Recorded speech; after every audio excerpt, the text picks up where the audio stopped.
National Championship, World Series or Bust main event. I'm Brian Peck, joined with Chris Hansen of Poker Night in America. And, man, we are going to be having a good time here today. What do you think? Yeah, days flying by. We're already through half of the field plus, and so we're moving towards a big winner here tonight who will be crowned the champion, and we've got a ton of prize money for players today. There's many things that I love about the Free Poker Network of growing the game of poker, but I think my favorite thing about it is, Brian, is that a lot of people will be winning money here today.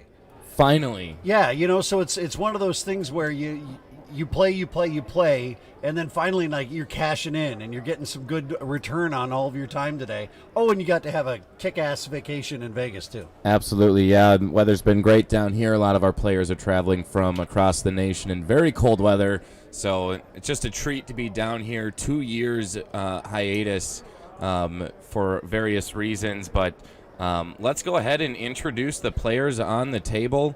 In first position, we have Sally Rotman of Crystal, Minnesota. She's going to be starting off with a chip stack of 57,500. In seat 2, Chris Harris of Sioux Falls, South Dakota, 51,600 in chips. In seat 3, Roger Lenz of Sioux Falls as well, 36,200 in chips. In seat 4, we have Yeman Kitsaro of Las Vegas, Nevada, 27,200 in chips. In seat 5, we have Cody Slusher of Oaks, North Dakota, 82,400. I believe he's our chip leader at our feature table. In seat 6, we have Dave Cody of Palos Heights, Illinois, 67,900 in chips. Seat 7, we have Nels Peterson of St. Cloud, Minnesota, 15,200 in chips. In seat 8, Chris Nelson of Oak Grove, Minnesota, 69,800 in chips. And to round off our feature table here, Melissa Brokoff of Minneapolis, Minnesota. She's going to be starting off her day here with 57,200 in her starting stack. I think this is the first time ever that I've done poker commentary with somebody who has been married in the last 48 hours. That Melissa got married on Friday. Oh, my God. Yeah. I thought you were saying that I got married and I didn't remember or something, but no. Not out of the question. Melissa Brokoff, congratulations on your recent marriage. And what better way to round off the weekend with a night, maybe a cash here at the World Series or Bust National Championship. So we just got the word for the shuffle up and deal. And we're going to play some poker here today. It's going to be a ton of fun. Hopefully tons of action. And I think we had 160 players to begin our tournament. And we are down around between the 80 and 90 person mark. Blinds are starting out with 8 and 1,600 with a 1,600 big blind ante.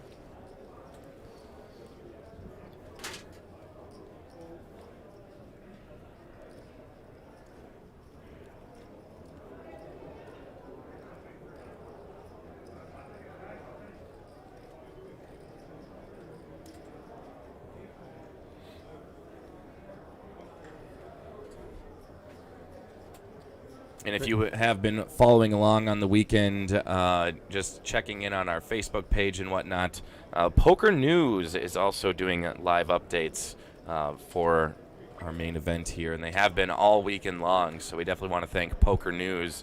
You can go to pokernews.com, click on live events, and the FPN National Championship will be one of the first things you can click on and get some hand-by-hand updates throughout the tournament.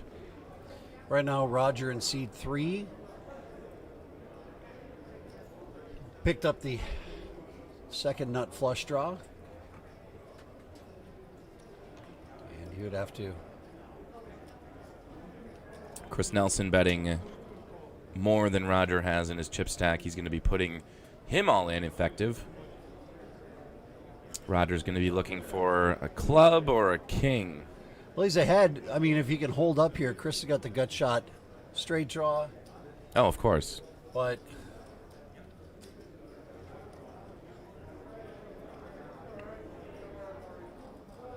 there's a 9, so that's going to help Chris immensely, and this might be the end of Roger's run. Nope. Oh. Club on the river. Roger finally realizing that he caught some life on the river and he will be alive. Will stay alive, rather.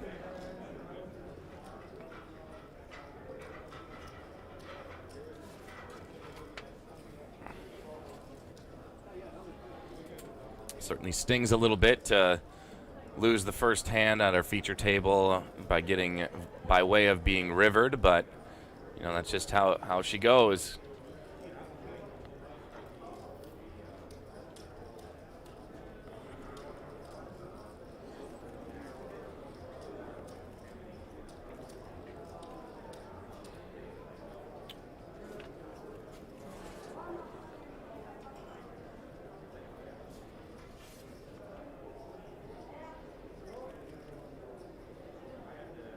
So here Dave Cody, 6th seat, picking up pocket nines. It'll be interesting to see what the dynamic of this table is, but here Nels Peterson going all in. We're going to have a fun little game of not knowing the cards. Have to see what Nels has when he flips them over if we do get a caller.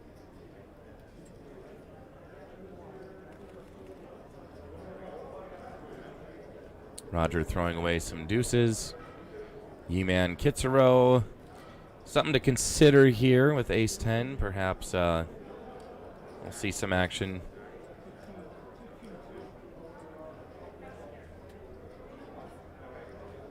Ye-Man, a Las Vegas native, or lives here. She was invited down by one of our FPN players, and that's all you needed to do this year to come down and play is just be a family or friend. All right, so here we go. Ace Queen suited, it looks like. I think that's Ace Queen of clubs.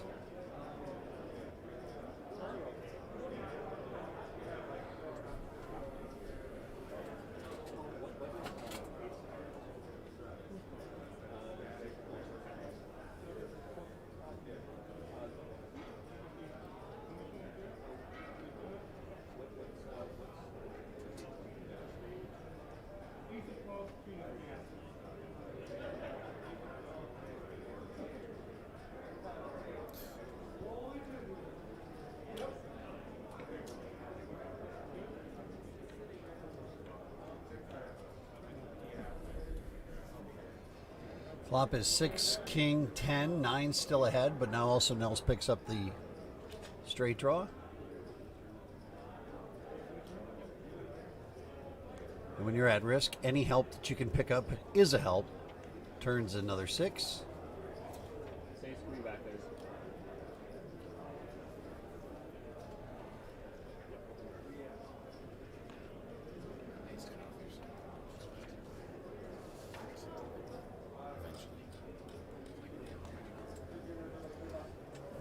And a 6 on the river.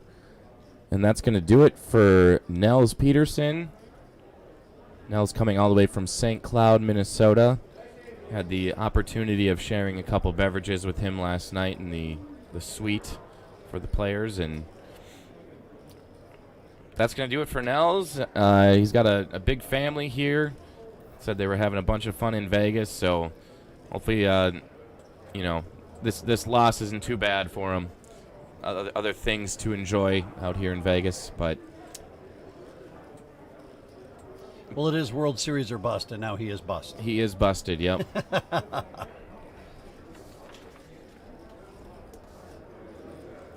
Yeah, and we've been having tournaments all throughout the weekend, starting Friday at 10 a.m., and we've had about 200 players from around the country who were pre-qualified for today's event. Either through state tournaments or Tournament of Champions events. We even have some scratch cards that if you scratch 4 of a kind or better, that would also qualify you for nationals here. Chris Nelson looking down at ace-8 of hearts.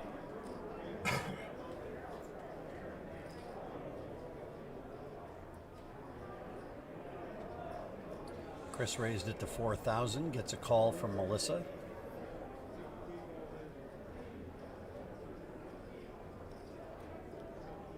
Sally folds and Chris folds. Roger shoving all in, fairly aggressive for just pocket sixes, but I guess we're setting our dynamic here at the table. And we did get to see Roger play a little bit last night in the tag team event, and it was kind of the same strategy, was seemingly over-betting a lot of hands, which I think that would maybe be considered a bit of an overbet, but look at that. He got a better pair and a drawing hand with 2 overcards to his 6s to fold. So yeah, chips are not going away from him. He's pulling them towards him, and that's always a lovely thing to do. And Roger is our chip leader now, overtaking Cody Slusher.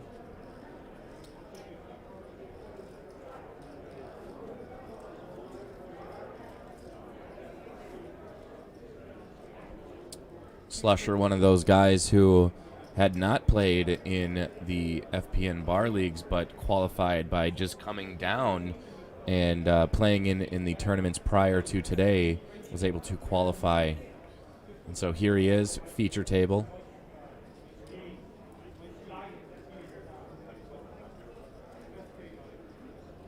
I guess Cody is maybe the best dressed at the table, and really repping North Dakota well. it's a whole lot of paisley on that shirt. Whole lot of paisley.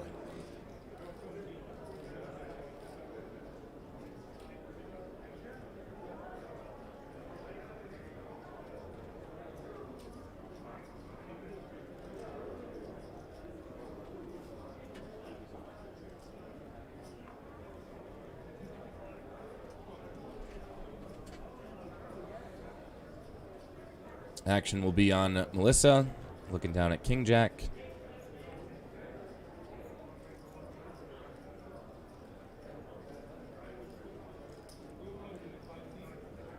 She calls.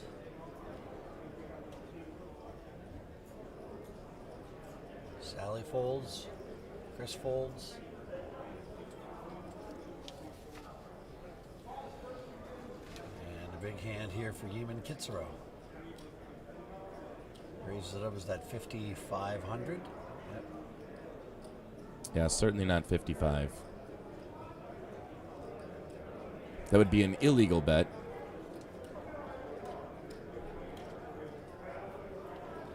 And we just got a player to fill the 7th seat. And that player is all in.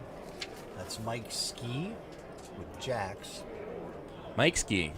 Mike Ski. And Melissa moves all in. Look at this. Oh wow, Ye-Man is not going to shy away. Loving this.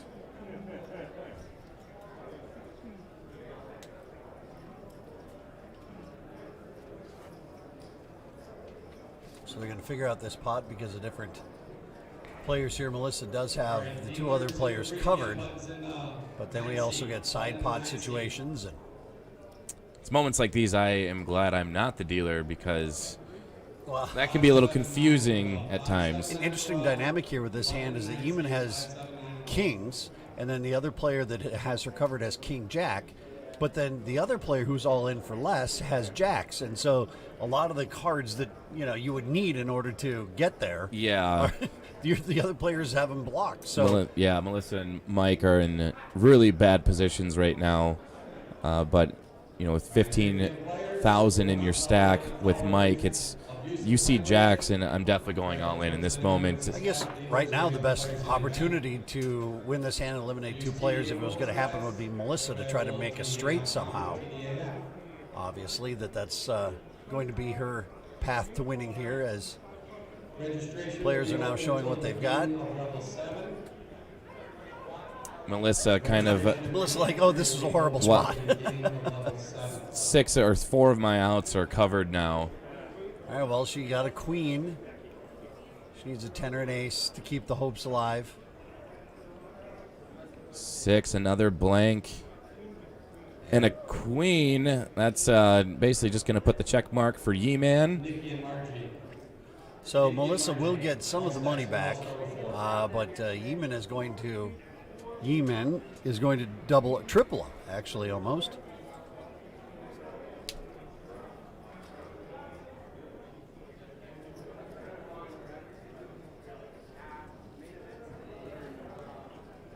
Good luck, everyone. Thanks for coming out. Dealers, 25-50 blinds. Please begin. Fantastic spot there to wake up with kings, man. You hope that when you get a premium hand that you can get paid off on it and you can make some money with it and something weird doesn't happen, and that was about as good a spot as you're ever going to hope for.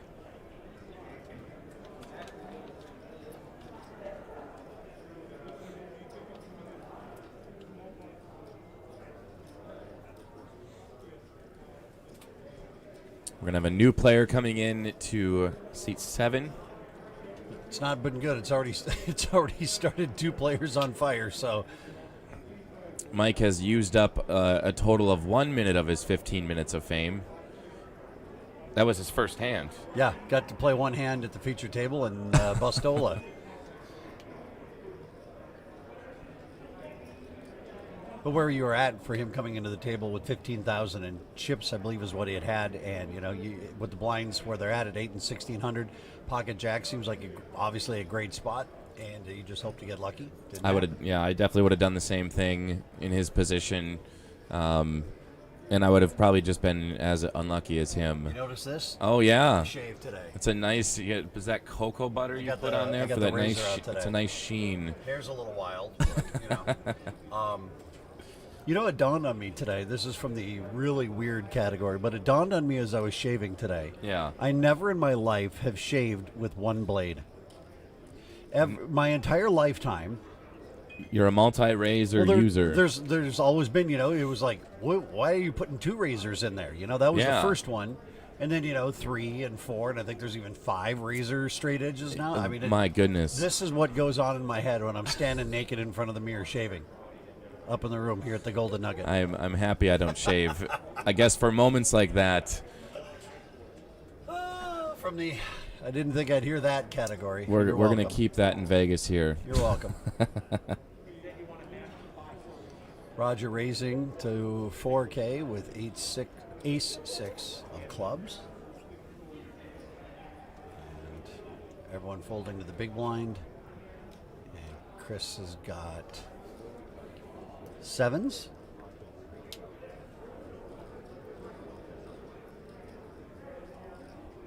And he wants to see the flop.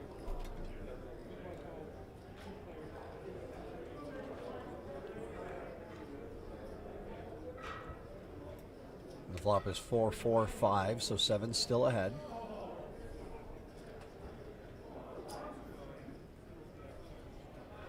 Chris checked, so action's going to be on Roger. And it looks like Roger's bet 12,000. Chris calls.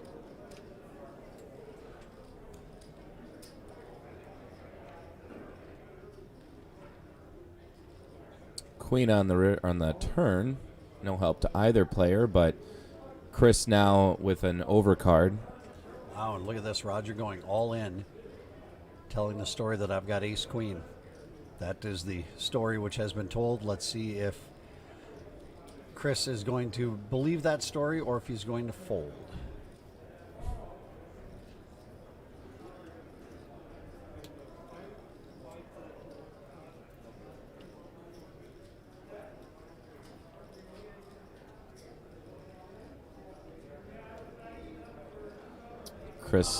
Chris is finding books in the fiction section because Roger was a big fat liar.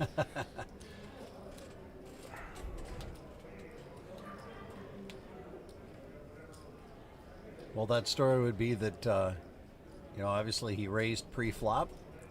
He continued on the flop as you normally would when a player checks in front of you. And then when you jam on the turn, it makes it look like you don't want any draws to get there. If the big blind might have been playing, 2-3 or 6-7 or something like that, you want to make sure that make it look like, hey, if you want to play the draw, it's going to cost you all your chips. Absolutely. So, nice play there. I mean, it worked, so it was a nice play. Yeah. Sally folding, Chris folding. Maybe we'll get introduced. The graphic will be on the screen long enough so we can find out who our new player at the table is. Roger will call. Dan Blodgett.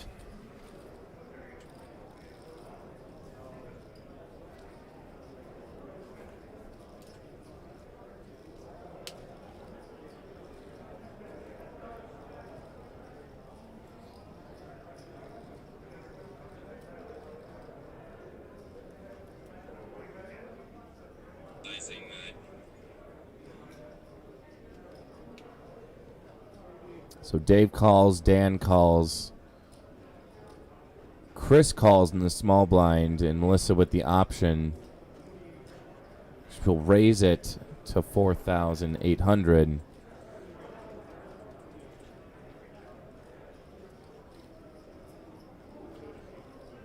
Which I don't mind, especially with her 8-7 suited connectors in the big blind.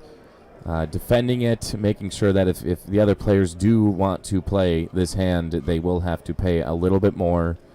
And Melissa could have really anything at this point to the other players. Not really. And she's coming off as if she has a very strong hand right now.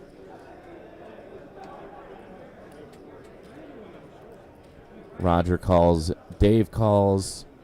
Dan will get out of the way. Probably smart with the ace and not very strong kicker.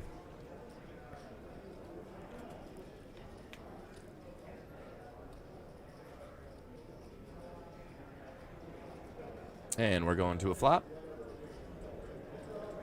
Comes 9 king deuce.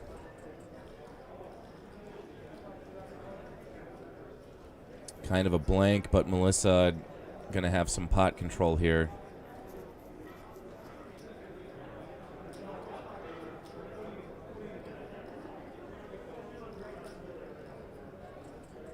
Going to fire away for 4,800 more. Roger will get out of the way.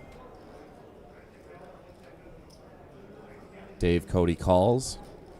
Yeah, Dave caught a 9 on the flop. And he turns a queen. Let's see if Melissa wants to continue to just fire away here.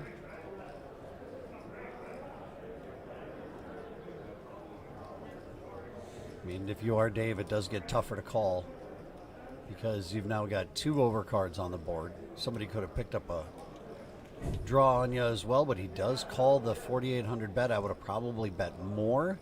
Yeah, it's time to raise it up, and if you're going to tell the story, commit to telling the story. Can't really put out a feeler bet on the turn, but... So here with the pot of 38,000, let's there we see go. what she decides to bet. 7,000. Now again, it makes it look like you're going to Value Town, but at the same time, it also is so appealing to call because why is she betting so small? Oh, beautiful. Good job, Melissa. I love that. She absolutely just ran.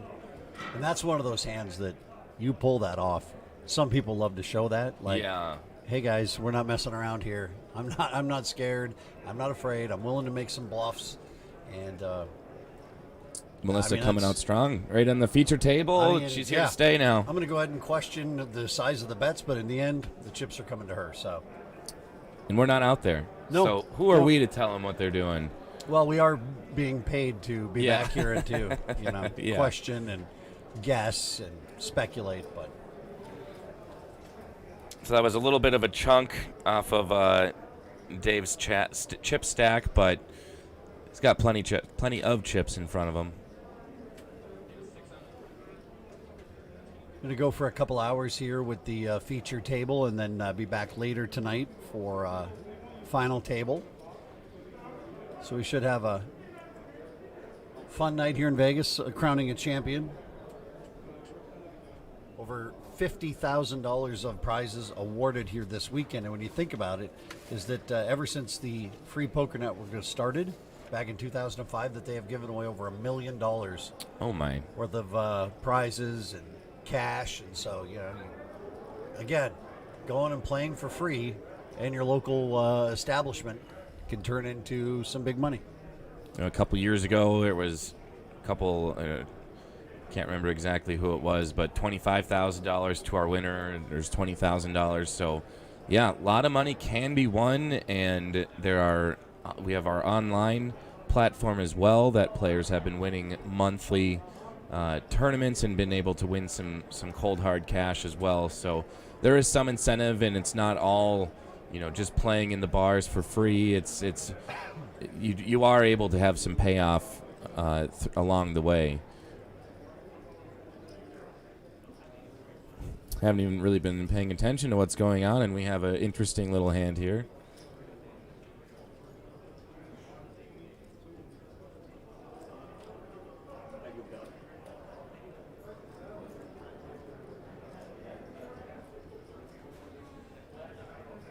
We are monitoring the live streams on Facebook and YouTube, so if you want to drop a comment or say hello to anyone, we'll give them a shout out as well.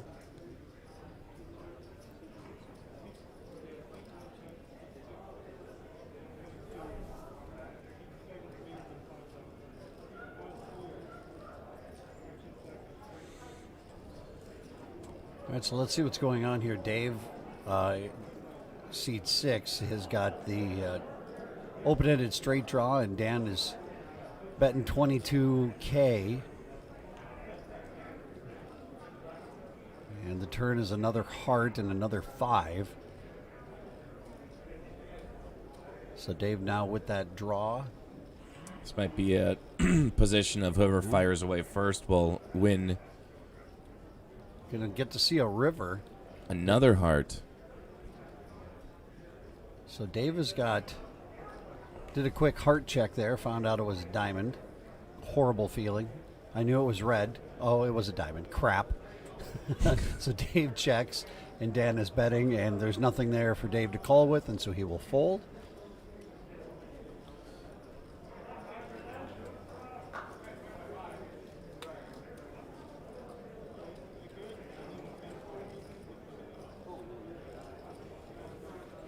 Saying hi to some people watching on Facebook. Cora Harris is saying, hi, Daddy, Chris C.J. Harris, so proud of you.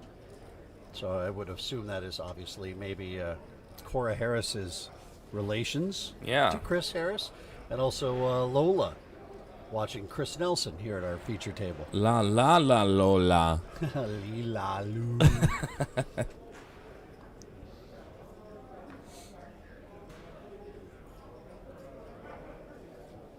I can tell that today was not as long of a day because the lights aren't as bright as what they were yesterday. Yeah, I think or we did turned you, them down. Did you turn them down a little bit? Just a smidgen. Okay. Yesterday was a tale of 2 days. Waking up super early to go and watch North Dakota State win their 9th FCS National Championship, and had plenty of good service while we were watching the game, if you know what I mean. Yep. And so then finally by about 4 o'clock, it was just like, oh my gosh.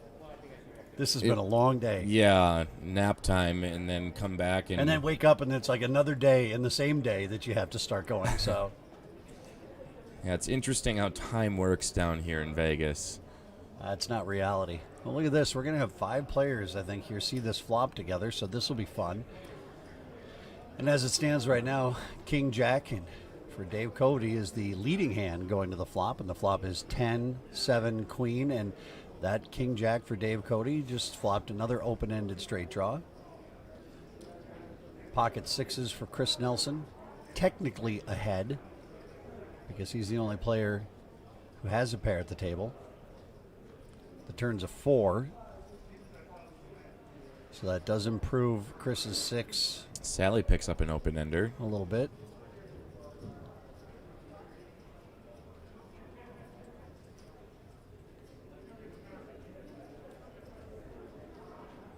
Everyone fairly timid right now, but Dave's going to test the waters a bit.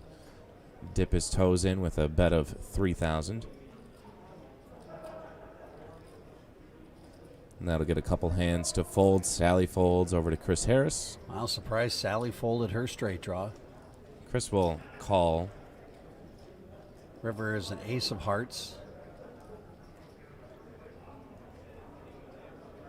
So Dave with king high right now has the best hand. Chris will check, and Dave Cody will bet 10,000. Now that's one of those bets on the river. I mean, he did make his straight, but that's one of those bets on the river that you're just hoping somebody caught a weak ace on the river. Like, please just catch a weak ace on the river. You know, something like an ace 8 or ace 9 that's going to say, okay, fine, I'll pay you off. But didn't happen. Here we are. Oh, this look is at service that. right here. Got to get that coffee in, you know? How does that?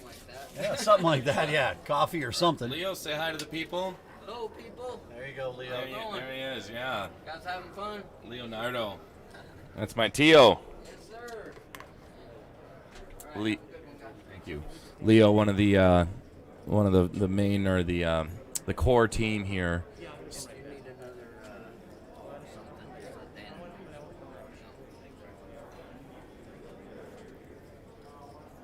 I'm just wondering why you didn't get the large coffee. This is massive. It's almost, you got to pick it up with two hands. It's so big.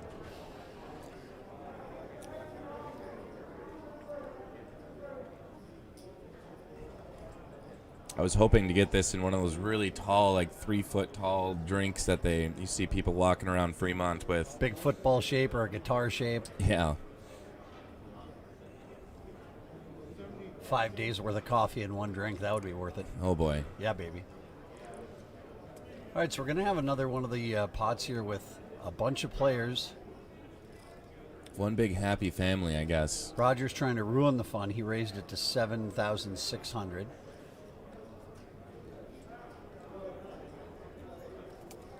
That is trimming some of the players off, and now over to Chris. And well, that raise, all being not that substantial, was enough to get rid of all of the other players. And I'm guessing Roger's probably a little surprised by that.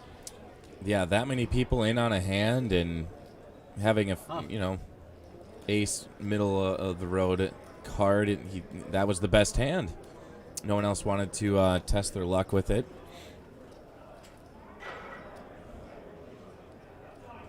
And again, we're at the Golden Nugget Casino out on Fremont Street, right across from the new Casino Circa.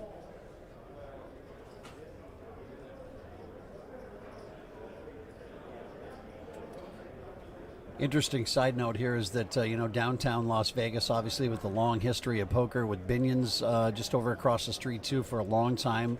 Home of the World Series of Poker. Before that, moved to the Rio, and now moving from the Rio back to the Strip for the next World Series of Poker. But currently, the only place downtown Las Vegas to go play poker is right here at the Golden Nugget. Wow. They're the last remaining card room in the downtown poker scene. And talking to Andy Rich, who is the director of poker operations, and he had said that, the management here is really committed to poker. They like doing events. They like having players come in.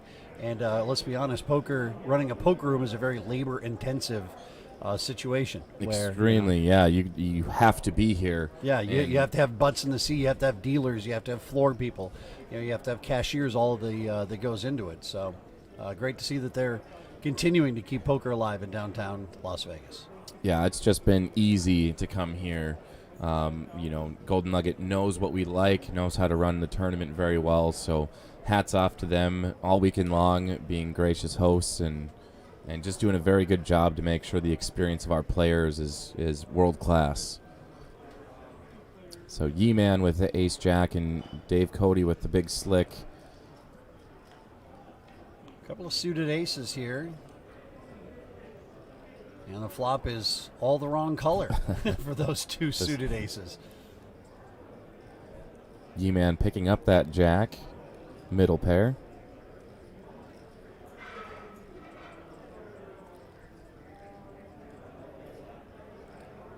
$6,500 was the bet, and now we get a call.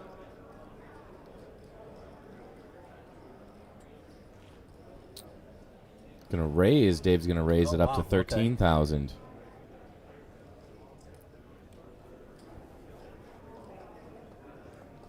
So just a min raise, which it looks very fishy, yeah. And Eamon, what draw would you don't have any draws that are left, So at that point, that's just enough of a raise to get rid of a better hand.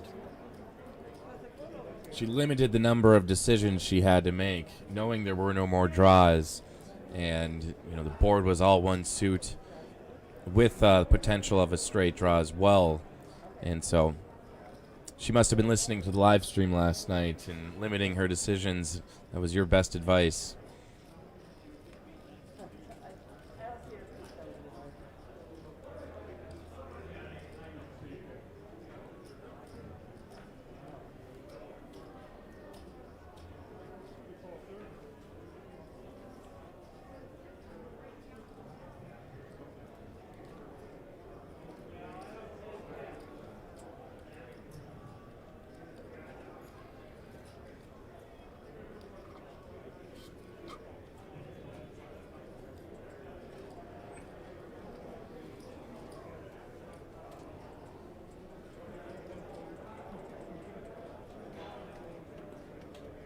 Melissa raising it up to 10,000 with ace-3 of clubs.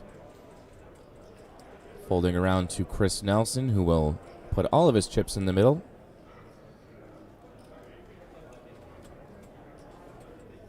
Which he is the short stack, so Queen Jack, it's probably time. Oh, what do I know? Well, he was in the small blind, so he is going to get now to see some hands for free. But at the same time, with somebody raising in front of you, you know there's probably a better hand that has come into the pot. So some people like to say, I want to get my chips in as a short stack when there's a lot of chips that are already in the pot. Right. And some people like to be patient and wait for their opportunity to be the one who is pushing. I take that back. Yeah, I don't think maybe he wasn't in the blind. Blinds, by the way, are 1,000 and 2,000 now. The 2,000K ante.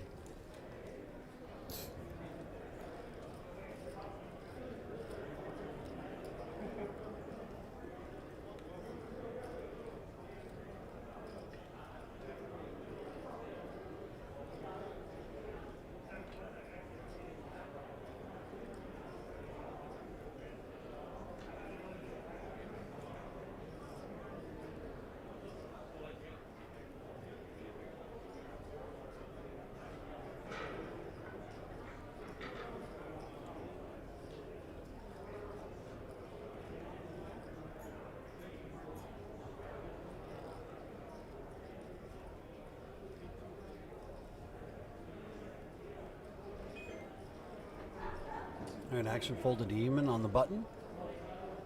No Jack 10, she is raising to 4,000. Cody folds, and now to Dave. Queen 7. 3,000 to call, and he does. Keep in mind, this is the featured table. Later on tonight, we will have our final table. Right now, just the featured table of some of the 60 or so players that are still involved in the tournament.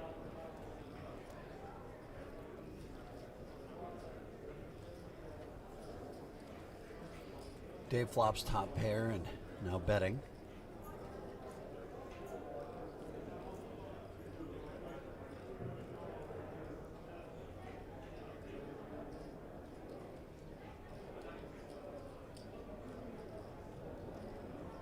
And no pair, no draw.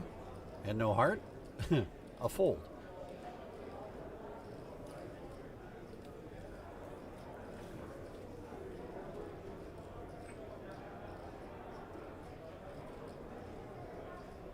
So tonight, the top 20 players are going to get paid here tonight. They won a $1,500 poker package, and the top two of this main event will both earn $11,000 main event seat packages.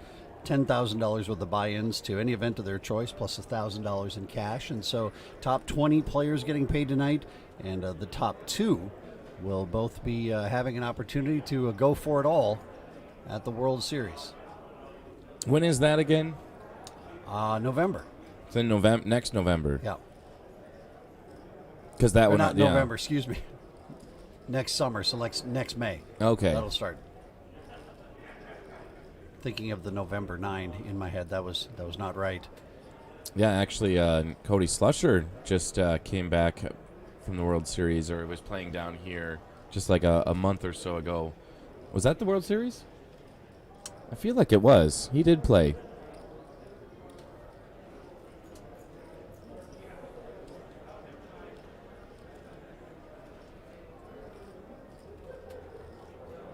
So Yeeman raises with Ace King to 5,500. Yeah, that was in November 2021.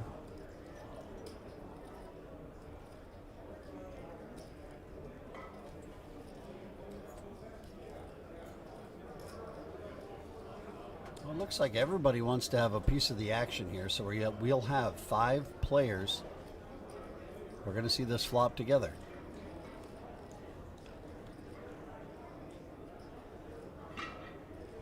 Flop is 6, Queen 10.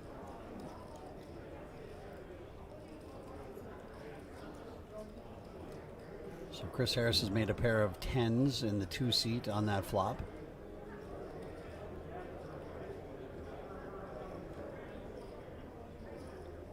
And this is Chris betting. Is that 12,000? 12,000, excuse me. So those black chips are 5,000, the golds are 1,000, purple's 500, and the blues are hundreds.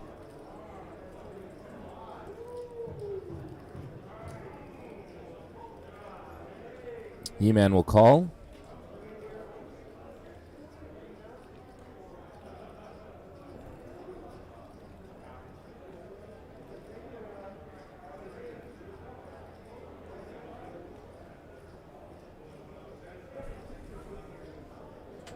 All right, so now we're down to 2 players who are going to the turn. 4 of diamonds on the turn. Chris's 10s are still ahead. But Yeeman may be going to see a free river here. Yep, that's what she's going to do. River is a 7.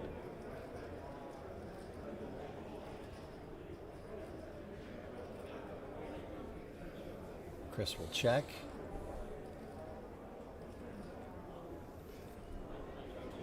And Yeeman checks. Chris will show his winner. Yeeman will show yet another trip down Ace-King lane that comes up empty. We've all been down that road way too many times. Yeah, Chris happy to be pulling some chips in that one of his, first hands winning here on the feature table. So hopefully he'll gain some steam and some momentum and start accumulating more of those chips from the table. But yeah, I've had some good action thus far. Couple of quick eliminations from our feature table. We've now kind of got the same 9 playing for a consistent amount of time.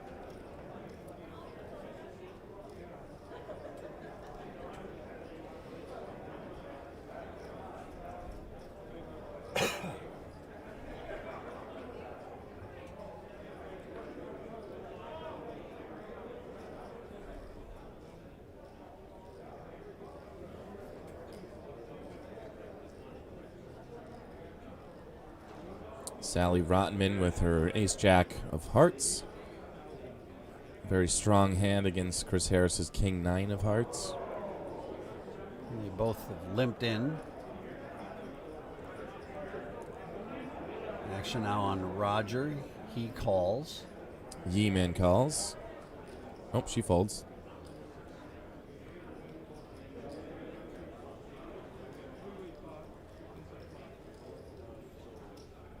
Looks like we'll have 3 players.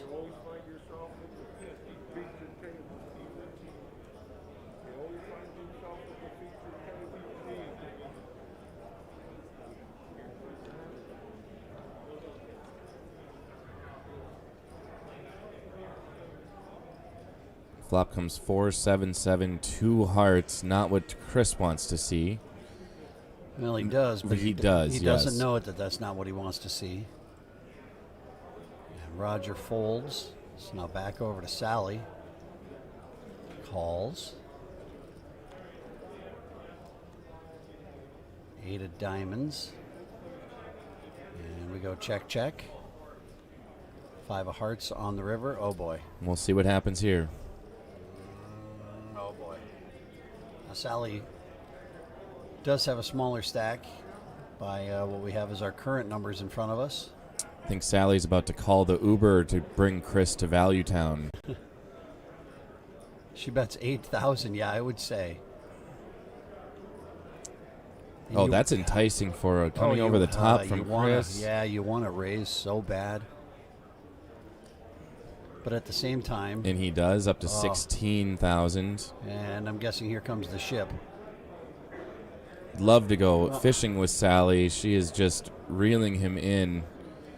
She looks like she's counting him up, assessing the situation.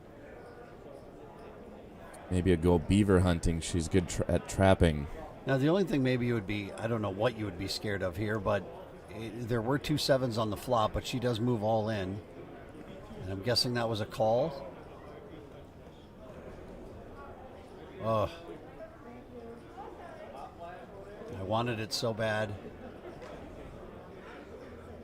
think that was a fold by Chris. Was it a fold? We can hope. We can hope, but Sally was definitely excited to see that she had, well, she knew she had the nuts, but she just didn't know how close the race was, perhaps. But, yeah, nice little pot there for Sally. Couldn't quite tell if Chris folded, but if he did, great. He sniffed it out. He gets to live to fight another day. And Sally coming alive now. Yep, so Chris definitely folded there. Oh, he called. Oh, boy.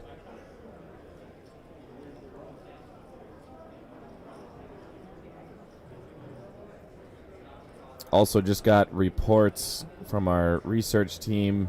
54 players remain in the field.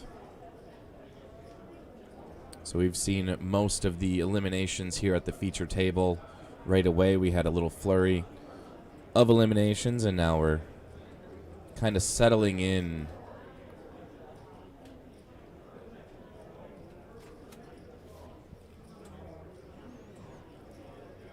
Thanks for watching to Thomas Hudson. Thomas is wishing Chris C.J. Harris and Roger Lenz from Sioux Falls the best of luck. And we did find out that Cora is the daughter. Yeah. Okay, we got it. And then Marilyn. She did say hi, Daddy. So that would imply either a son or a daughter. Well, depends on how you run your house. Right, right. That's terrible. I'm sorry. That's terrible. Marilyn says hi, Brian, and William is watching. Marilyn Regan? No, Marilyn Klepper. Or William, excuse me. Oh. Yes, Marilyn Regan and William Klepper. I'm sorry. You're right. Well, hello, Marilyn. One of our Fergus Falls ladies. She plays in the Dakota Poker Tour very, very much. So Brian Peck has got fans. we miss you, Marilyn. She was down here a couple years ago and made some nice little runs at the tables. And, yeah, it just, all things considered, we did have a pretty incredible turnout. And, man, imagine if COVID wasn't really scaring people away or preventing people from coming down here. This could have easily been a 300-person field. We had a whole crew from Arizona reportedly not coming up because they all contracted the virus.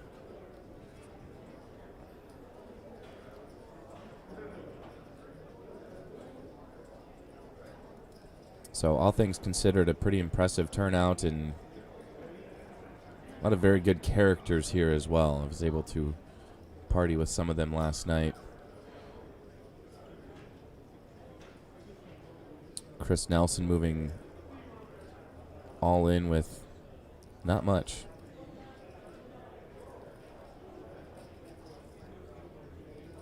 Actually, he's going to have about 20,000, 25,000 or so.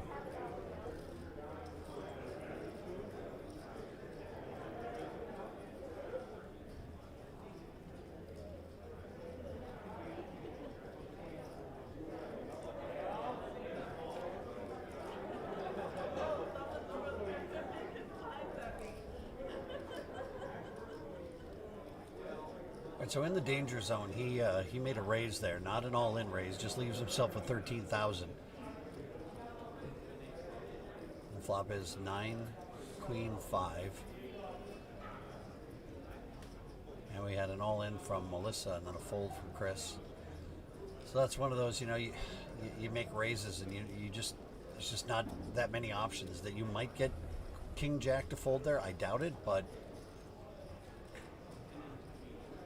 Yeah, it's definitely a tough position to be in.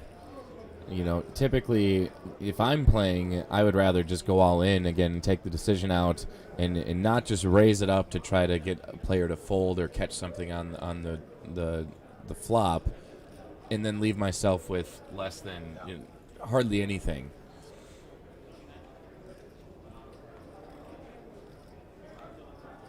But we've seen it multiple times. As long as you have chips in front of you, there's a chance to come back and win. I think Cody Slusher actually is one of those players.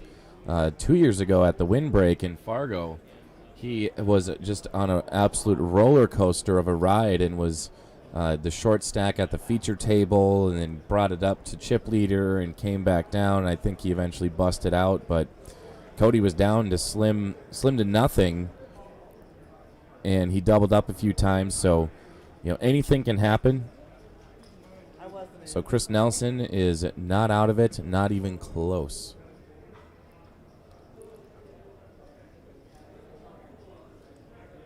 Melissa raises up to 10K with pocket nines.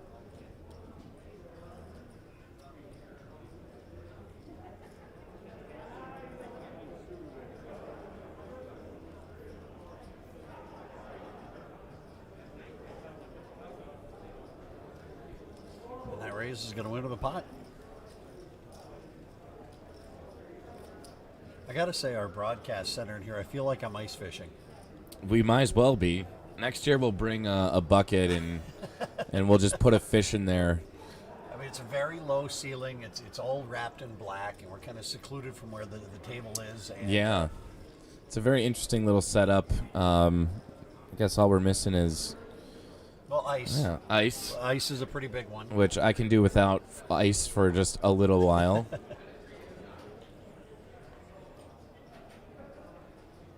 Cody has been very quiet at this table. I think that he has so far probably been involved in the least amount of hands at anyone at this feature table.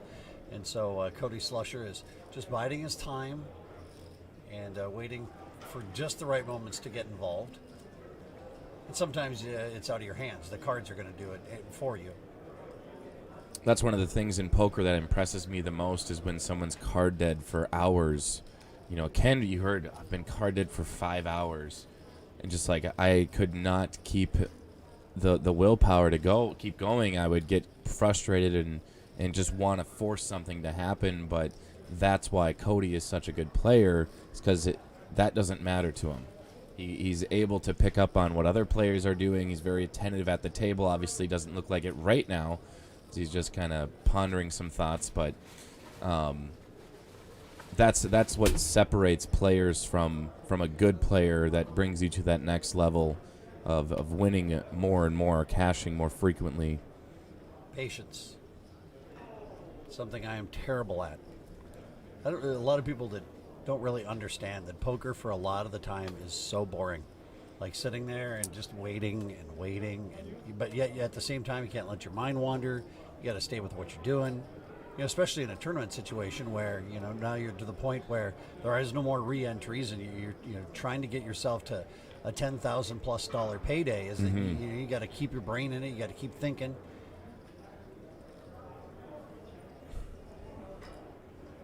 Roger checks, allowing E-Man to fire away for I think it was 6,000 or so. Turn looks to be 8 of hearts. Both players check. E-Man hitting. Roger making the flush on the end. Eamon also made a straight, but didn't matter. Too many hearts out there. There was not going to be any more money put in.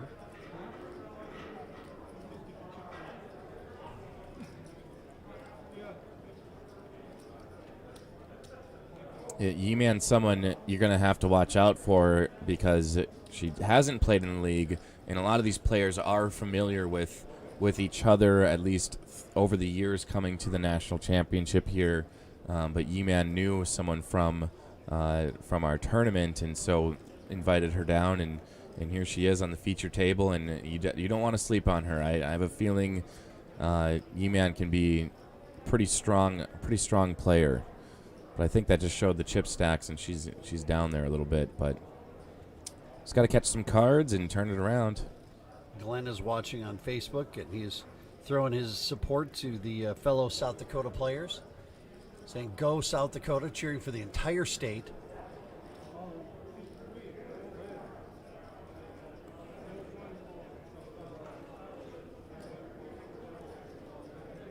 Cody looking down at Queen 5. This is another one of the situation where people are like, what is Roger doing? He moves all in with sixes. He does have the most chips at this feature table. But to say that's aggressive is an absolute understatement. Yeah.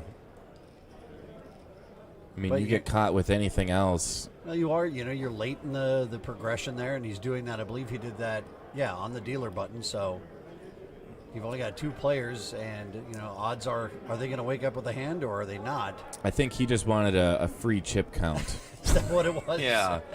I'll go all in, Get the count my dealer to chips. take care of this for me.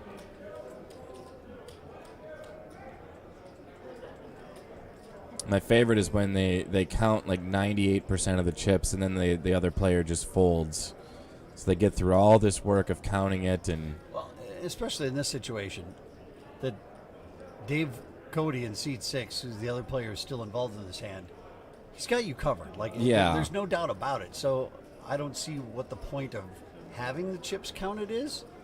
I mean, Dave wants to see if he would call, maybe how much would he have left, doing some subtraction there, but Well, I'm not worried about how many chips he has. I just know that it's more than me. And so Yeah. if I want to make the call, it's for my tournament life. I mean, yep, there's the fold. all right. But can't knock the strategy because Roger's pulling chips his way. It feels like a large pot because he put all his chips in the middle, so maybe he just really wanted to stretch his arms out a bit.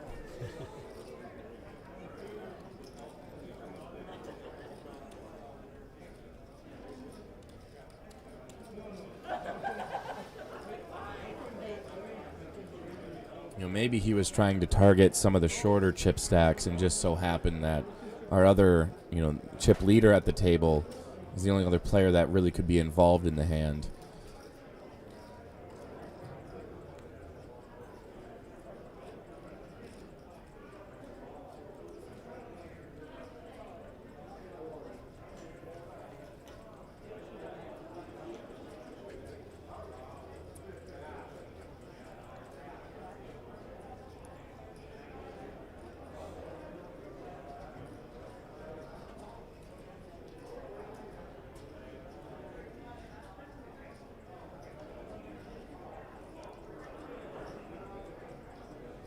Dan, Chris, and Melissa fold. Chris Harris will call with Queen Jack.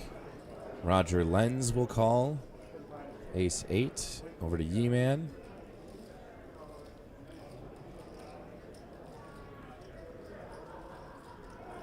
Cody in the small blind. It gets in for cheap on discount, and Dave Cody checks.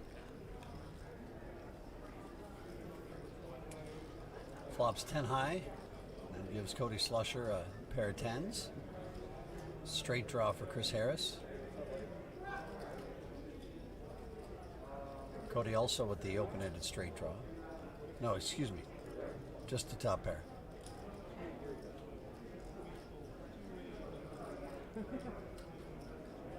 Cody will bet 7,000. Chris will call. Turn is a 7 of hearts. Now, Cody has an open-ender.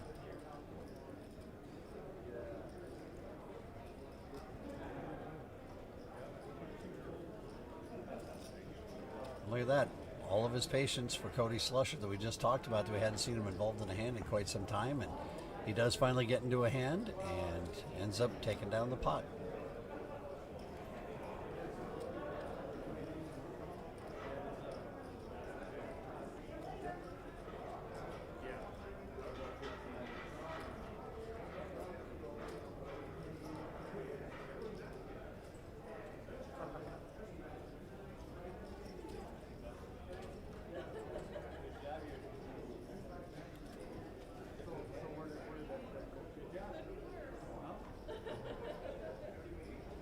Chris Nelson will look down now at Queen Jack suited.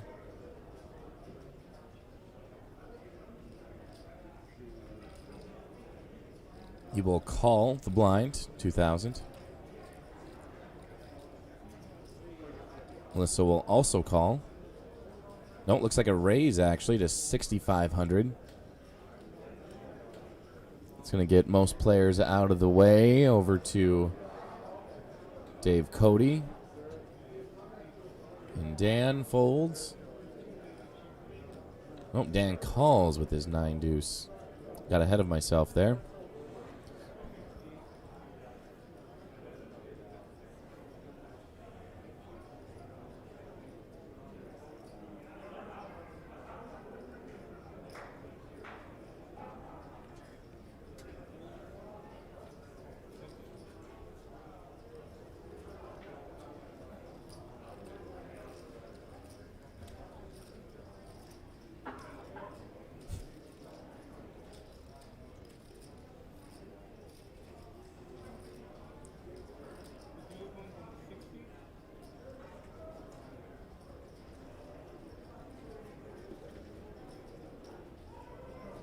Did you meet Melissa's husband as well, or? I did not. I was just given the information that she had gotten married on Friday, and that's I don't know if she got married here.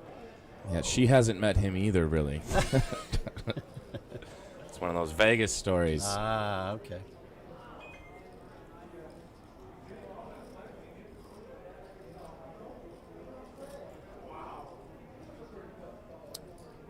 Chiming in on YouTube, Carl Rotman is Sally Rotman's son, and he says, "Let's go, Mom." So, got some cheerleaders out there for you, Sally.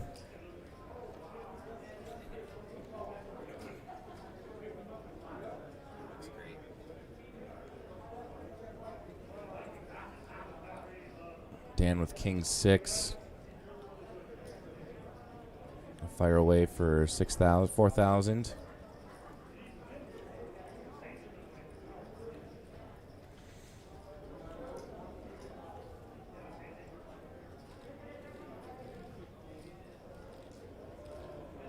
Wisely folds, and Dan will pull some chips his way.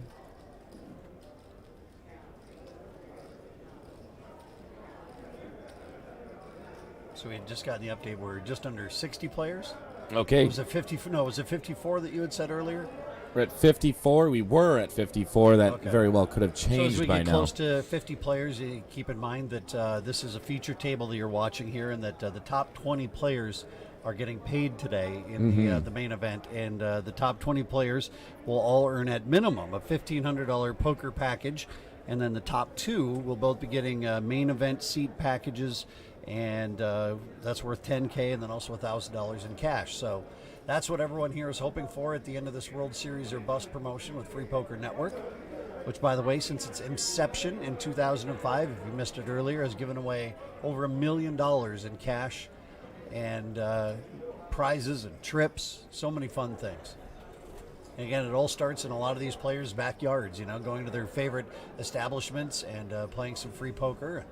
Maybe winning a little here and there along the line, but in the end, when you qualify for this national championship, what you're looking for is that top prize of the main event seat and the cash that comes with it. And from there, who knows? Brian Yeah. Beck? Who knows? Stranger things have happened. Players have also competed on our online platform. They've been able to win some cash in our monthly tournaments there and qualify for Vegas. So just an insane number of ways to qualify if you are a member or family member of the Free Poker Network.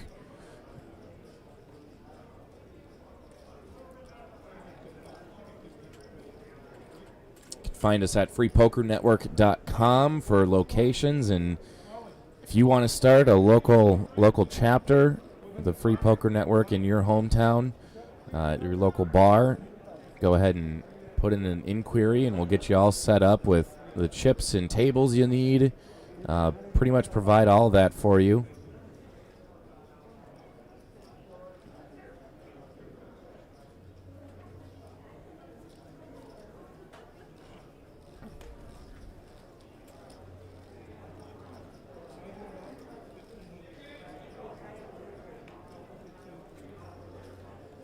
So we had a situation there with, in case you're wondering, the RFID is the technology that's used in the cards. In front of each of the players, you see a little faint square that is in front of them, and that is where the reader is at.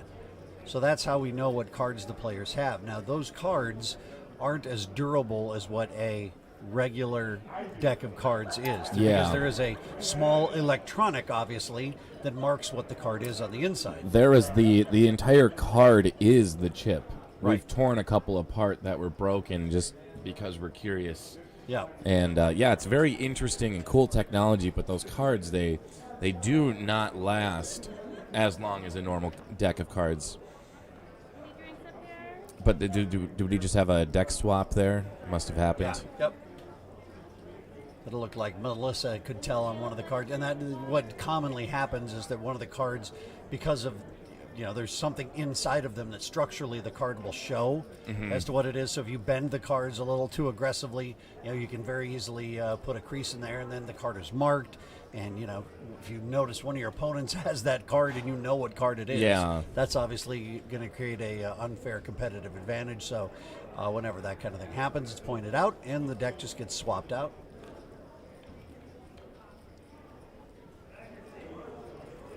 All right, back to the poker. Enough technical talk. Dan with ace deuce, flops top pair.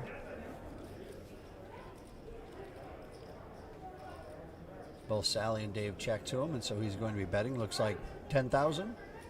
Dave 6,000. Dave does have that gut shot, so looking for a jack, and all of a sudden Dan's hand won't be looking too good. Dave calls.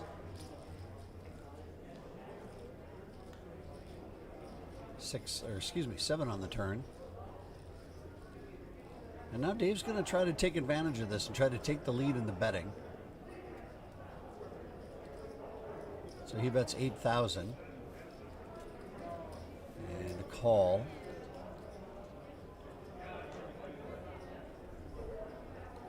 River is a 5. So the ace deuce is ahead. Dave's not going to try to apply any more pressure. No, excuse me. Dave goes, is he all in? I thought I saw a check.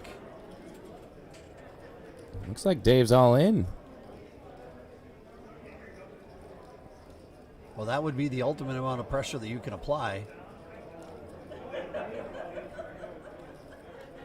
And a very weak ace is going to have to fold.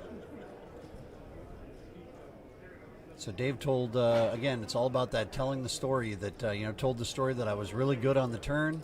I was not afraid of anything that was out there. And then when the river comes, announcing more or less without saying it, I feel real good here on the river. Yeah. And maybe that's something he's picked up that, of how cautiously he was playing.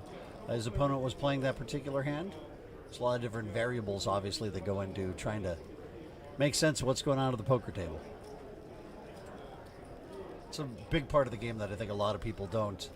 They get so wrapped up into what they're doing and what cards they have and how many chips they have, when a lot of the best players will tell you what everyone else is doing around you, and what they're trying to do or try to tell you. The story, as I've said before, that's a very important part of the game. Is you got to try to pick up, like, why would they be doing that? If there's an ace on a flop and there's 2 hearts and there's 3 people in a hand. Like, if I have an ace, I'm gonna try to protect that ace. But if people check through it, like, well, if it's a big enough pot, why would you check through that and not try to protect it? Especially if maybe you raised pre-flop and then you get what you wanted. So you got to put some of this information together sometimes to help your cause. And I think that's one of the things that a lot of us as amateurs could really work on, is trying to. Oh boy, here we go. Try to think about what other players are doing, and here the 2 players that are involved in the hand are gonna see that they have the exact same hand. So now the only way one will be eliminated here is a flush out. That would be devastating. Uh-oh. We got 2 hearts on there. 2 diamonds. Or diamonds. Yeah, 2 diamonds. A and another 3rd one on the diamond. turn. 25 outs and a heart. A 2 of hearts. So they're going to chop the pot. That was a close one. Oh, even my heart was racing. For Chris Harris there.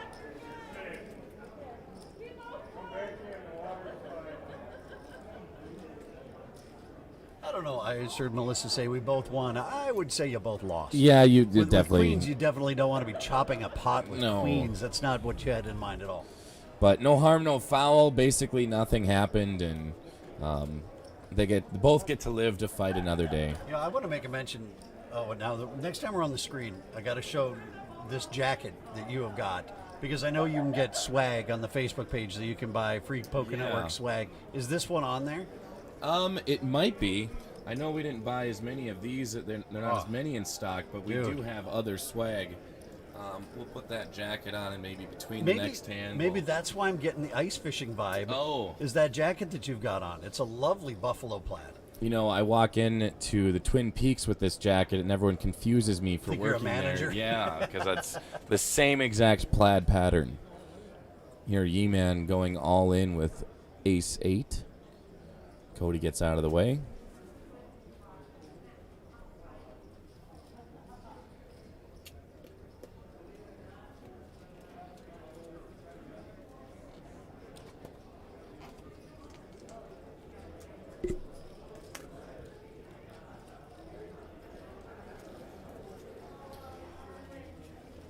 Looks like everyone's going to fold to the all-in.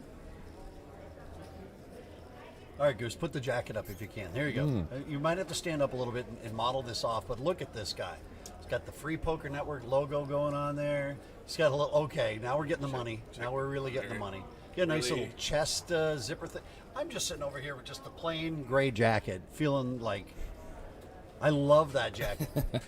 It's warm too, but it's also not too warm. It's perfect. And we have some other swag as well, you know, some dry fit stuff. It's all very comfortable to be wearing at the poker table or off the poker table. It's a very versatile jacket. I sit in jealousy. I'm in a big puddle of jealousy over here. I might have to walk over to the table and see if there is an extra large laying around over there. Distract Brooke and tell him I'm going to check the inventory. And not much going on here with this hand. We're up to the blinds. Roger Lenz calls. E-Man will check. Yeah, blinds are now 1,500, 3,000, and a big blind ante of 3,000.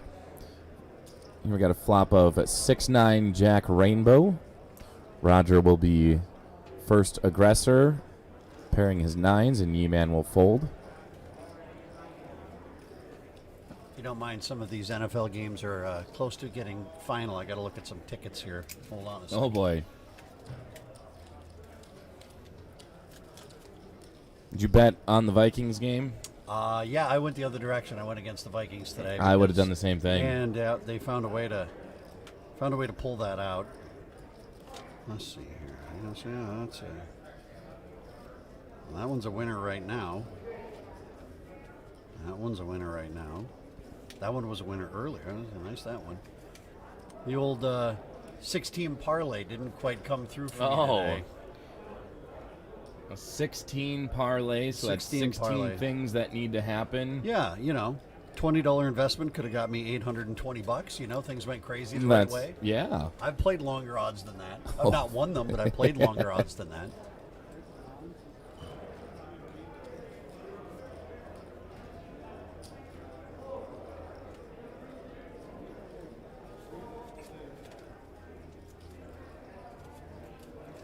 And tonight I'm going to be cheering for the hometown Raiders. Yeah. An interesting thing, if you haven't been following with NFL, or maybe you don't even care, but some of you probably do. Interesting situation tonight with the Chargers and the Raiders. If they somehow tie, those two teams are the final two teams in the playoffs. But whoever wins also gets to the playoffs. Yeah. And so an interesting dynamic that has been talked about, like, wouldn't that be something? And it would be one of those unsaid, like, wink things, right? Like, yeah. They would get that far. Anyway. Oh, we ran into Rockets, E-Man, and, okay. E-Man will double up. Going to double up through Roger Lenz. So anyway, that's the end of that story, is that it would really be something if both teams would just not try to win and just try to get through regulation and then overtime. Both of those teams would get in the playoffs. Isn't there implications on the Steelers then? Yeah, one of the, yes. If they tie, then the Steelers are out. Are out, okay. I think that's how it rolls for later. That would make sense.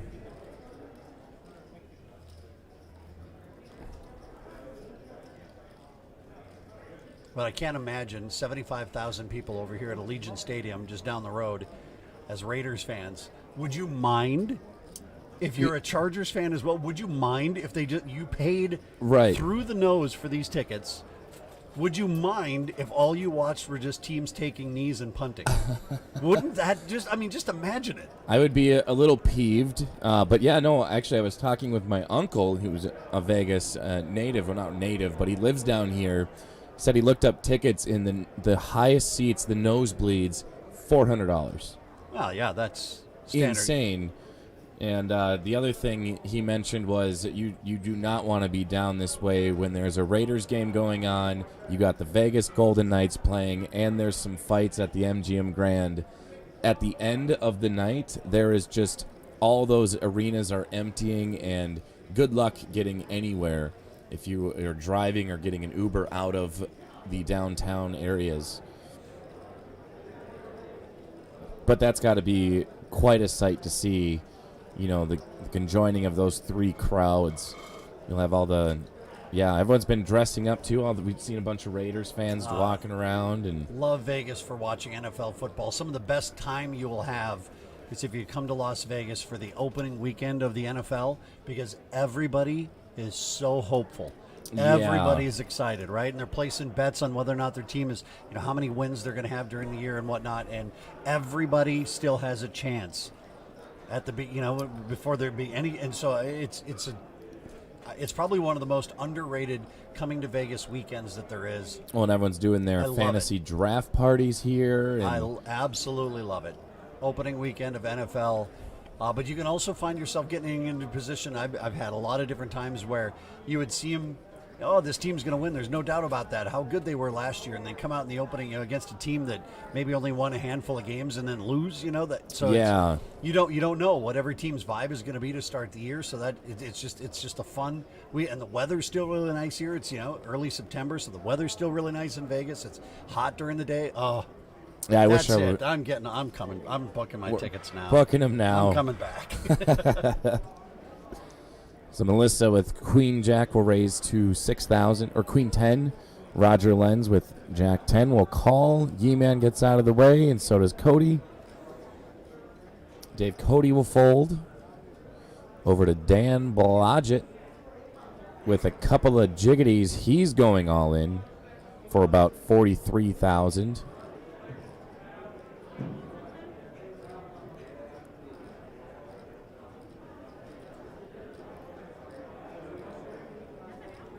So that would severely cripple Melissa and Roger should one or both of them call and lose, but we're not thinking about losing. We're only thinking about winning.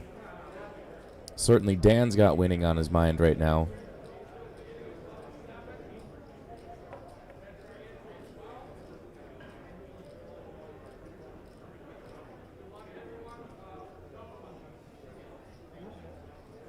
Melissa folds. It's now over to Roger.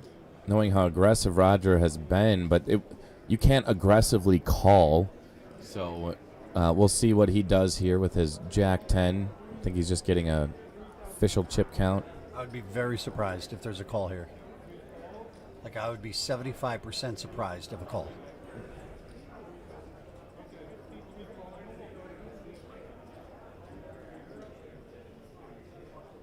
Roger aggressively calls. Wow. I was not expecting that. Yeah, that's old Raj for you. You always keep you on your toes. 7-3-7 comes the flop. Dan very much ahead. Yeah, that's maybe a bit of a misstep there from Roger. I mean, I could see it. You're short stacked. He might just.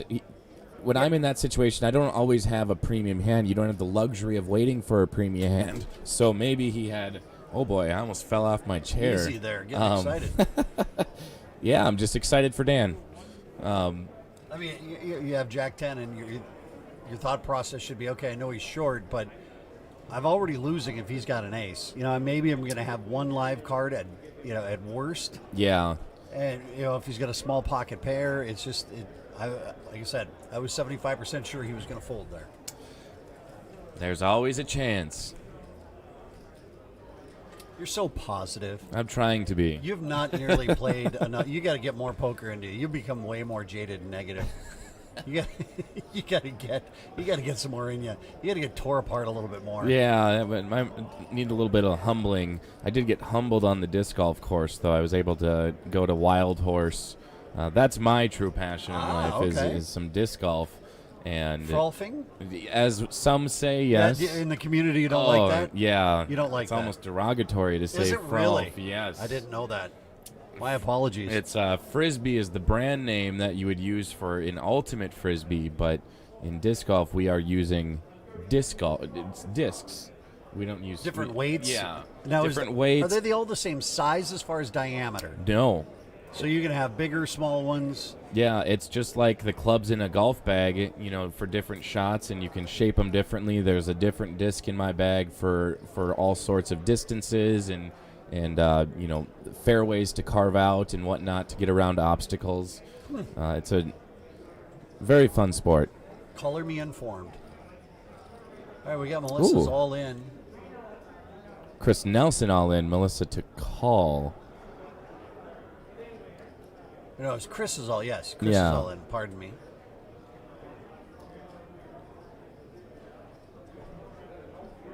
So we got a raise from Dan, then an all in from Chris.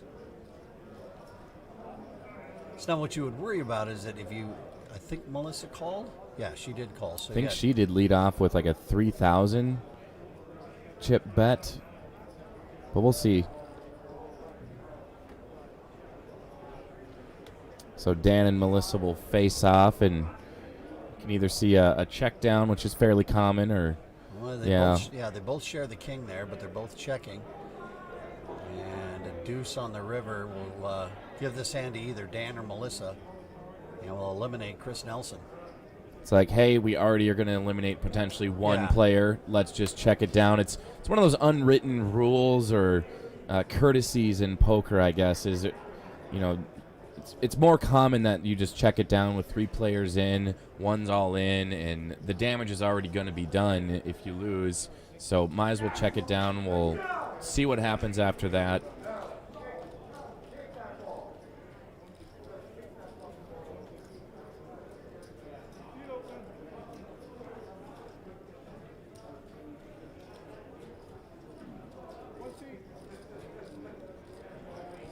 So in about 40 minutes, 45 minutes, we'll be on an hour-long dinner break. Give our players a chance to refuel.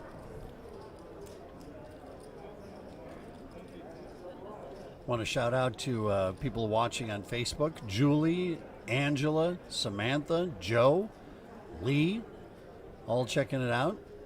Angelina Jolie? No. Oh. No, not Angelina Jolie. There's a Joe and a Lee in there. Sorry, I got you all excited. Tell Ange, give her my regards. All right, so Chris and Roger calling our blinds. Dan and the dealer will get out of the way. Melissa with the option will check, and we'll have 4 players into the flop. Flop comes 8, 6, 7. Melissa smashing that 2 pair. These are the hands I love, is when one player has a garbage starting hand, but they are able to limp in. The flop is a bunch of pretty bad cards, and then and they hit something good, and gives the image that they're trying to steal the pot, and maybe someone else, Dave would try to catch her in a bluff, but little does he know, Melissa has 2 pair. That's probably my favorite situation in poker.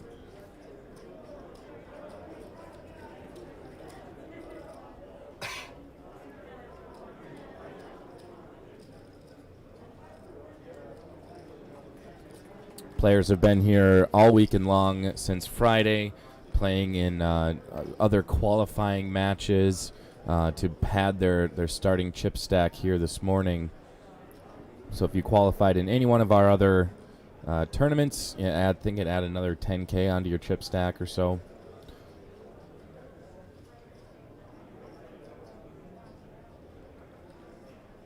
Last night we had a tag team event, which is kind of interesting.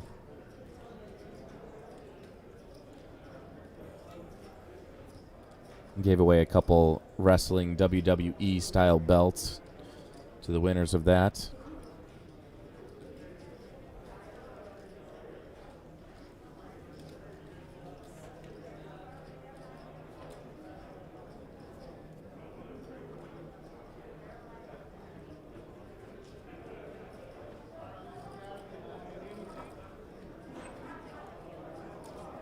Just got word from our research team. They've come alive, and 40 players remain in the main event. The 2021. Is it 2022? 2022. But But it's this would be for the technically- 2021 season Right. championship, yeah. So yeah, half of the players that are still remaining in the event are going to get paid. The top 20 get paid. They all get paid. The top 20 players earn at least a $1,500 poker package, and then the top 2 winners tonight will both win main event seed packages that include a $10,000 buy-in and $1,000 in cash. And who knows, once you get that ticket, anything could be possible.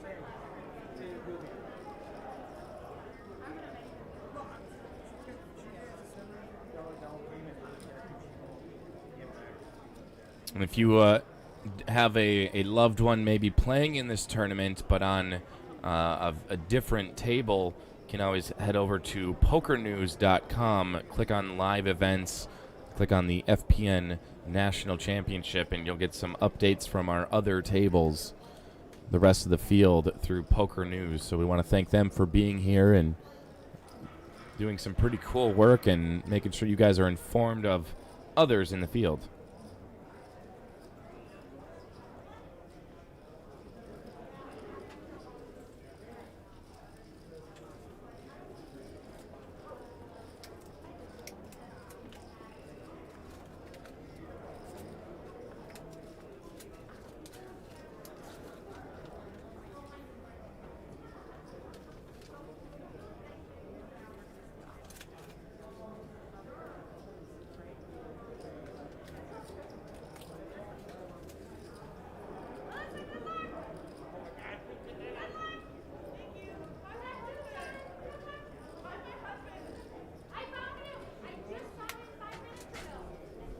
E-Man raises to 7,000 with ace queen suited. Dave Cody calls. Roger, with only 4,000 more to call, will do so. Is ace 10. Roger again aggressively calling. Flop comes 5, 5, 10. Roger does pair his tens. Roger moving all in for about 27,000.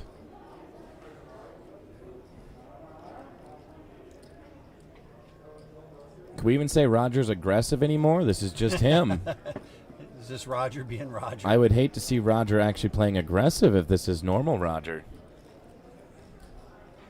But Ye-Man will fold, Dave Cody folds, and Roger lends again out of Sioux Falls at South Dakota. Pulling some chips in his way after being a little quiet recently. And still, Cody Slusher. And is he even there? He is so inactive so far. I think that literally we've seen him involved in one raised pot. And if this is one player's chips, we have got a mountain that is making its way in. Mother of God. Are you? We are bringing the chip leader over. Just got news from our research team. Holy cow, that's an impressive stack of chips being brought in. I think they carried those over on a hand cart. They're so heavy. Is it two players coming over? No, it's still just one player. We'll get his name and his ASL from the early messenger days. It's age, sex, location. So male, 65, from Sioux Falls, South Dakota. We'll see.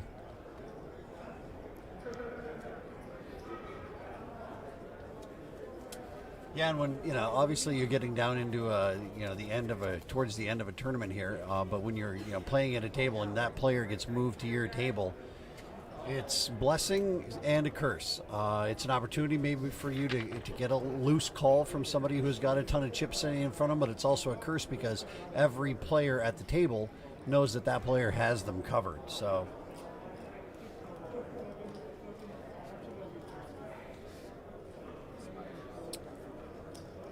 our new player is Spyrus Apesos.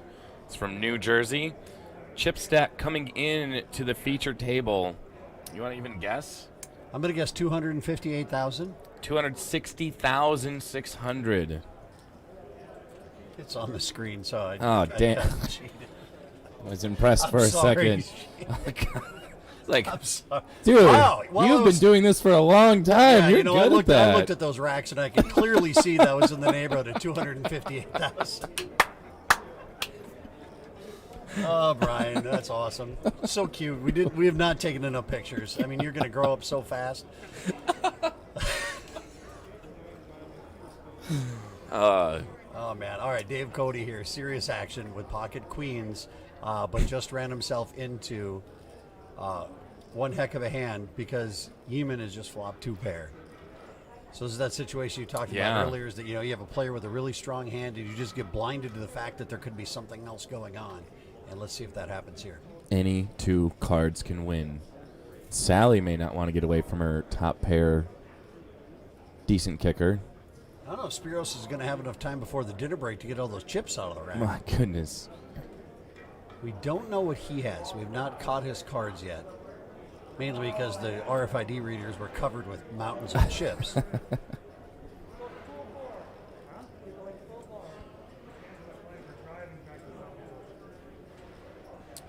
Action is on Roger Lenz with 10-5 suited. Roger aggressively pondering what to do here.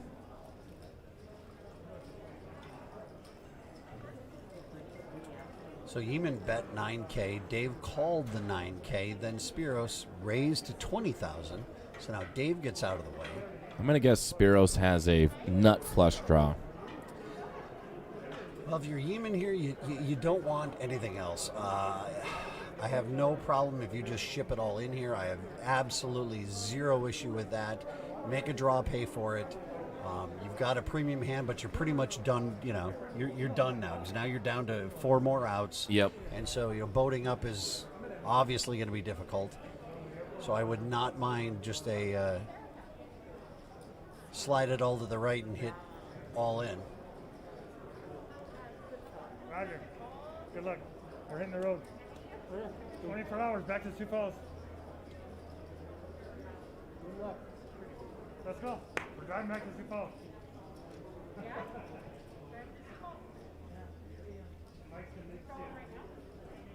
Heeman sitting in the think tank for a while, which this is a good time to really analyze the hand, figure out what you want to do. And the thing is, with poker is there isn't really a time limit. Now you do have to act within a certain amount of time on your turn, but this is one of those moments that it definitely is. It pays to take your time, figure out what's going on. And Spiros just showed up at the table as the chip leader in the entire tournament. Is he just coming in and throwing his weight around, establishing that Spiros is here and he's going to be a bully? I mean, there's no way Yeeman folds here. Minimum would be calling, but I think best play would be the all-in.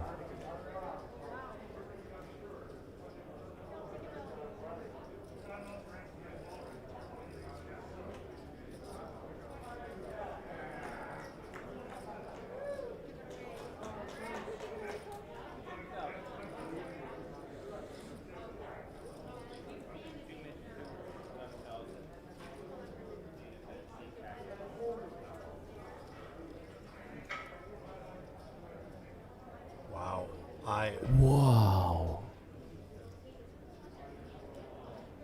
What? A fold.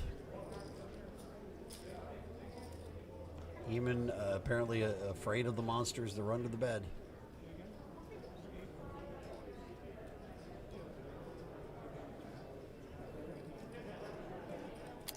And now, in hindsight, maybe better that she did fold, knowing the draw was there.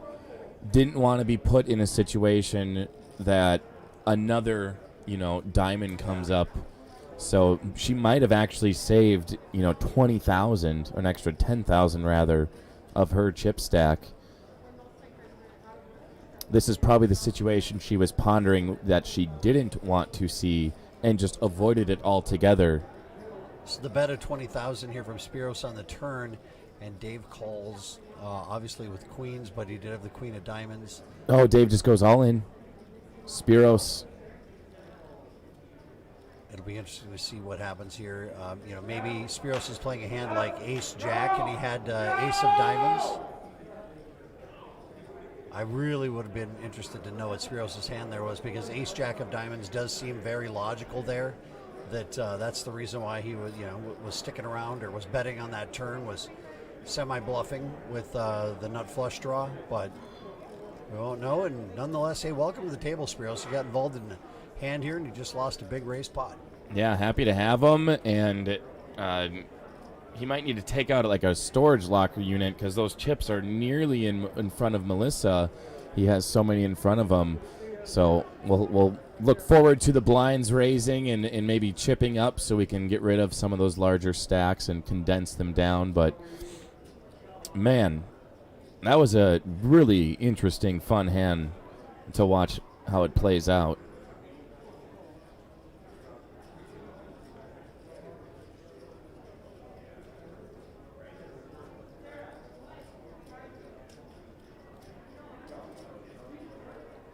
Spiros now with ace-3 offsuit. Call the blinds. The blinds are up 2K. 4K with a 4,000 big blind ante. Roger Lenz going all in. There we see him continuing his being aggressive.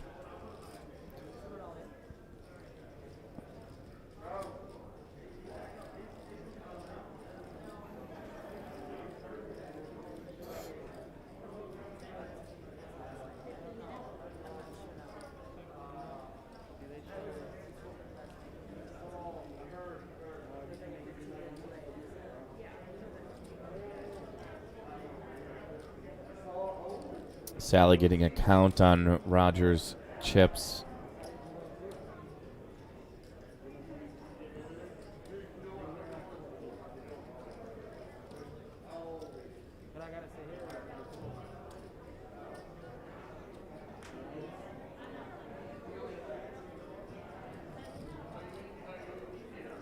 We'll get them all counted up, and then Sally will fold. That's my prediction.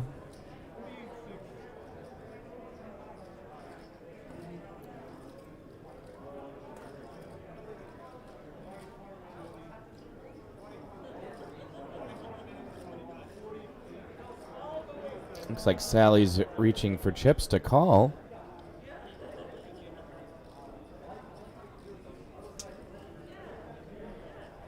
So she's willing to gamble on a Queen 10 suited.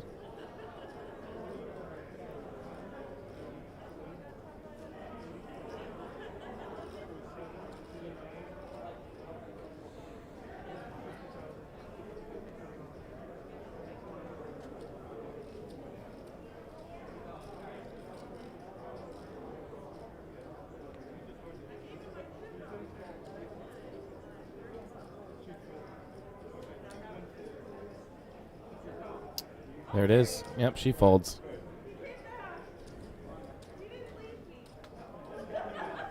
You know, Roger raises. If he just raised, even 20,000, a pretty big raise, that would have maybe enticed Sally to call a little bit better. But again, Roger's pulling his chips in. There's more chips than he had prior to this hand.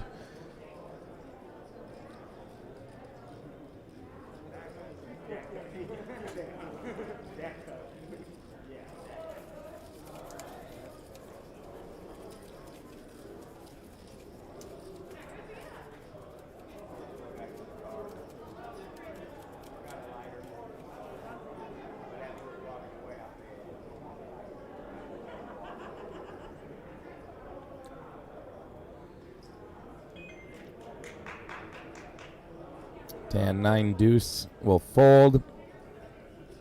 Spiros folds over to Sally. Also folds. Chris Harris folds. Roger. Just a call. Just this time. aggressively A calling. nice, simple call. And Cody Slusher in the small blind will see something. King deuce queen on the flop. Roger pairs his queens. Dave picks up a gut shot Broadway. Is that what you would call it? A Broadway gut shot. Broadway gut shot. Slusher gets out of the way.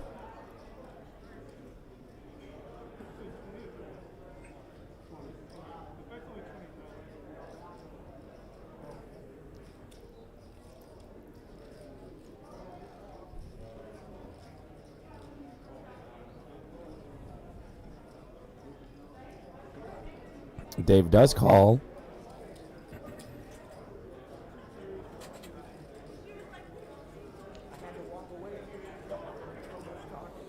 Turn comes a 2 of diamonds.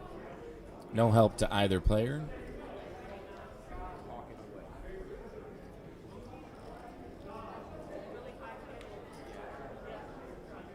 Now Dave will be aggressive first. Bet 20,000 over to Roger.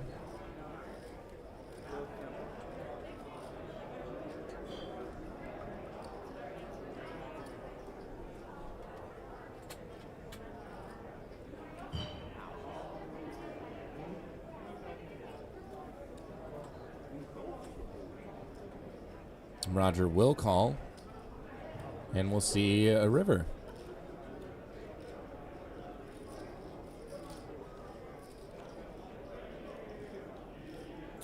Comes a 6 of clubs. No help to either player again, and Roger's got the check mark. Can Dave fire another bullet? He's got a gun as his card cap, so you know he's not afraid to fire bullets. I mean, not an actual gun. Yeah, they do call him Gunslinger Dave Cody back in his hometown. Bets 30,000. Roger goes all in. Wow.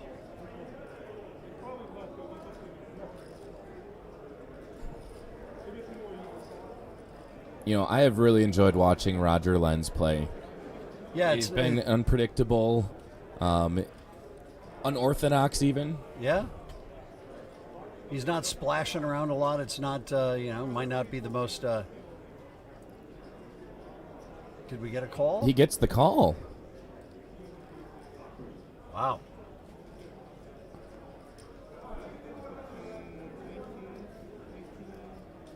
Yeah, I'm a Roger Lenz fan.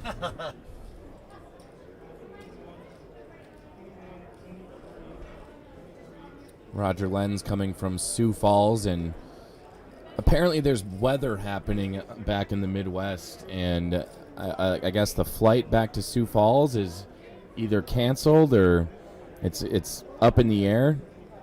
No pun intended. Actually. But some players, if they aren't able to get their flight back tomorrow, if they flew with, we won't name the airline, but back to Sioux Falls, they have to stay till Thursday.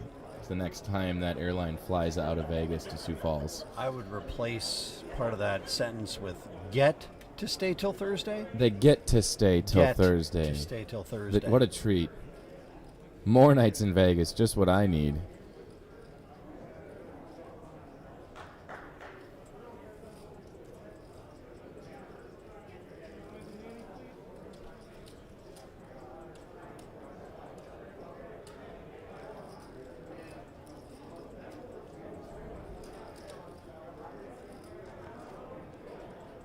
I think we got about 20 minutes left until we'll head out on our break, and then we'll come back for, after that, restart the stream, and we'll be an hour-long break.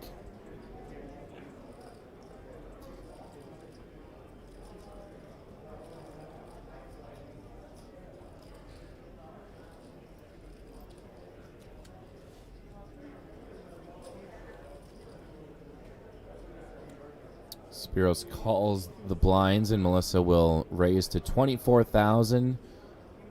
Sally folds, and Chris Harris is all in with a couple of ladies.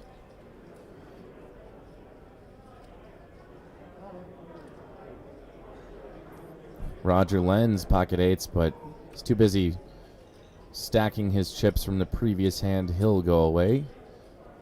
Dave Cody, 6'5" offsuit, will most likely fold here as well. Dan Blodgett folds over to Spiros. Again, our chip leader in the entire tournament. At least last we've heard. We can maybe safely assume. And Melissa will most certainly be calling this. Well, she already has.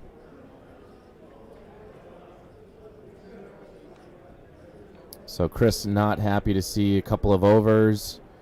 Yep, ace, 7-4. Going to need a queen and a queen only. There's one queen left in the deck, and Chris Harris will be eliminated. Shout out to Chris. Does a lot of work with FPN, Free Poker Network, and so he's definitely a supporter and a well-trusted friend and a person that is appreciated by all the staff at Free Poker Network for all the work that he does. So Absolutely. sad to see him eliminated, but at the same time, it was great to have him out here and know that Chris is one of those guys that is he's a poker junkie, man. Loves it. If you stop and start talking to Chris, I mean, it's poker. Like, you could be standing in the middle of an interstate with cars whizzing by at 85 miles an hour, and he want to talk about a hand. Like, he's all about it.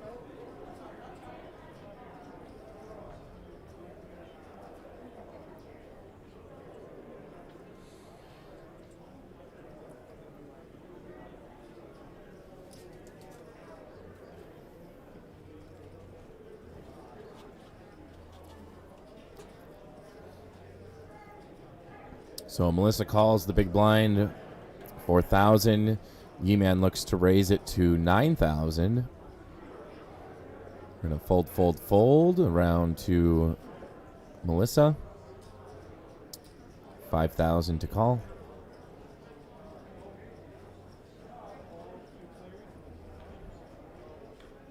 Two players to the flop.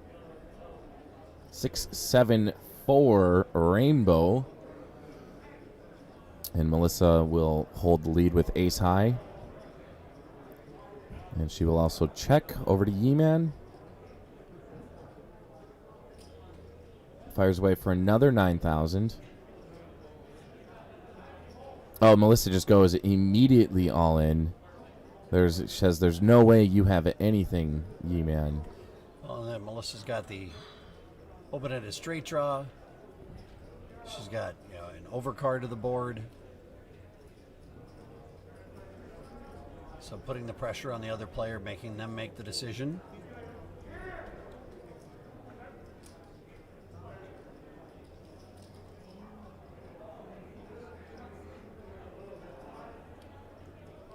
Ye-Man with just 11,500 in chips left. Maybe we'll get a chip count to throw up on the screen.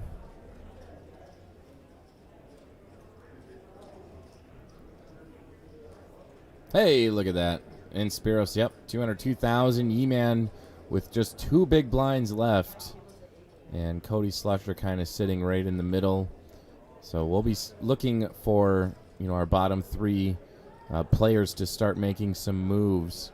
Well, for Spiros, he came to the table with, around 260,000, so he's lost almost 60K since he got moved to the new table. Again, we talked about earlier, when a player comes in, maybe you have got, you've been playing very well against a table that you're at. You get brought into a table of players that you haven't been playing with all day long, and so you don't really know that, the style of play for everybody, and so you're maybe, making loose calls or doing things that you weren't doing leading up to it. But, it's one of those things in poker. As you get down towards, the money, you're going to get moved around, you're going to get bounced around, you got to adjust to it. As long as Spiros has maybe that 60,000 hasn't gone fully to waste per se, if he's gotten information from that, then for Spiros being with the big chip stack, that would be 60,000 well spent in order to gain some information. You got ace 9-9. Cody hits his ace.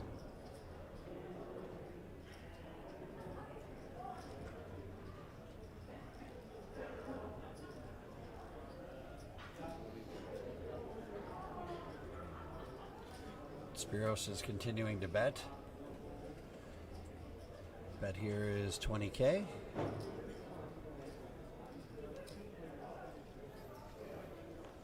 a call from Cody. Turns a 7. Action's going to be on Spiros. He's reaching for more. He's just continuing. It's going to be 30K maybe. To fire here.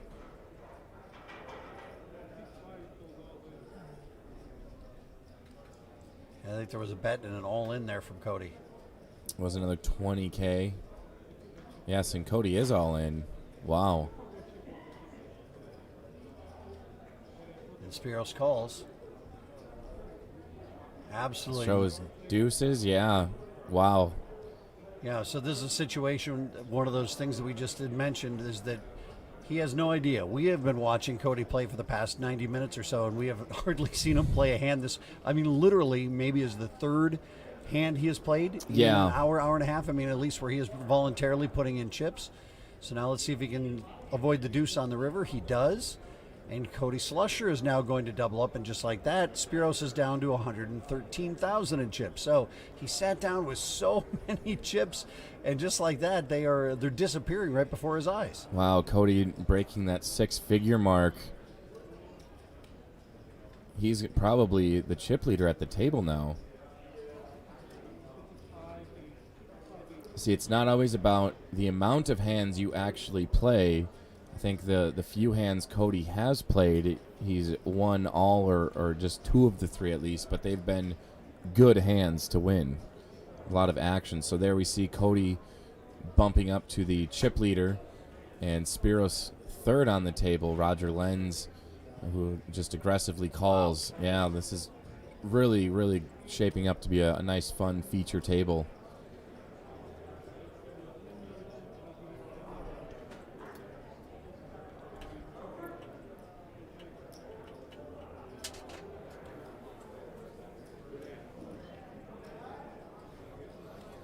So much Paisley again on that shirt. To steal a line from a classic movie, would you buy a shirt like that and get a free bowl of soup? If you can tell me what movie that's from. I'm going to guess Tommy Boy. You would be wrong. Yeah, Rounders? Not Rounders. Give me who's in it. Give you one more guess. We'll do Fear and Loathing in Las Vegas. No, that would not be it. Okay. It was Rodney Dangerfield about a hat that Judge Smalls had bought. And he's like, what do you buy a hat like that? You get a free bowl of soup? Well, it looks good on you, though. And it does. That shirt looks good on Cody. I would look ridiculous wearing a shirt like that. Although I did think I used to have some shirts like that at one point in my life. So, I would venture to say he could only pull that off being here in Vegas. If he wore that in North Dakota.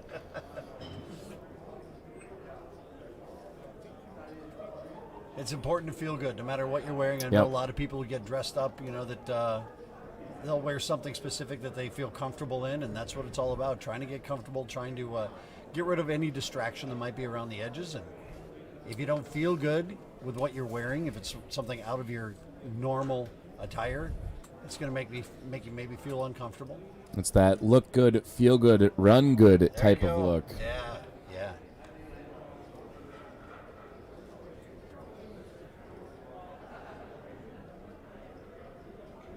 Heads up with the small blind and big blind, Melissa and Sally.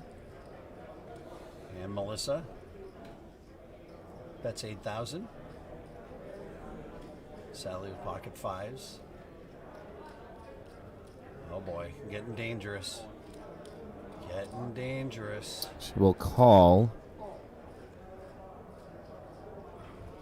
Another king on the turn. Melissa quickly checking, Sally quickly checking. And 8 on the river. Now, this is an opportunity that if you are Sally, you've only got 35,000 in chips. If you got aggressive here, and she doesn't, but if you got aggressive, that second king coming could really scare another player at the table. Because you got to keep in mind how many chips you have and what you can bet to try to make that other person think it's just not worth it to make the call. If you're having that 30,000 or so chips in front of you and the person you're playing has got 75,000, well, they don't want to risk half of their stack and being wrong on something like that. Again, super easy to know this when you can see all of the cards and know what's happening. Makes it at least 3 to 4 times easier. Yeah, and Sally still has that chip stack where it still, would chunk another player. It would give you pause for concern. She can do some damage. Speak it. There goes another piece of paper into the fire. God, the Rams had such a nice lead today. They let the 49ers score with about a minute to play to tie it up, and then they lose in overtime.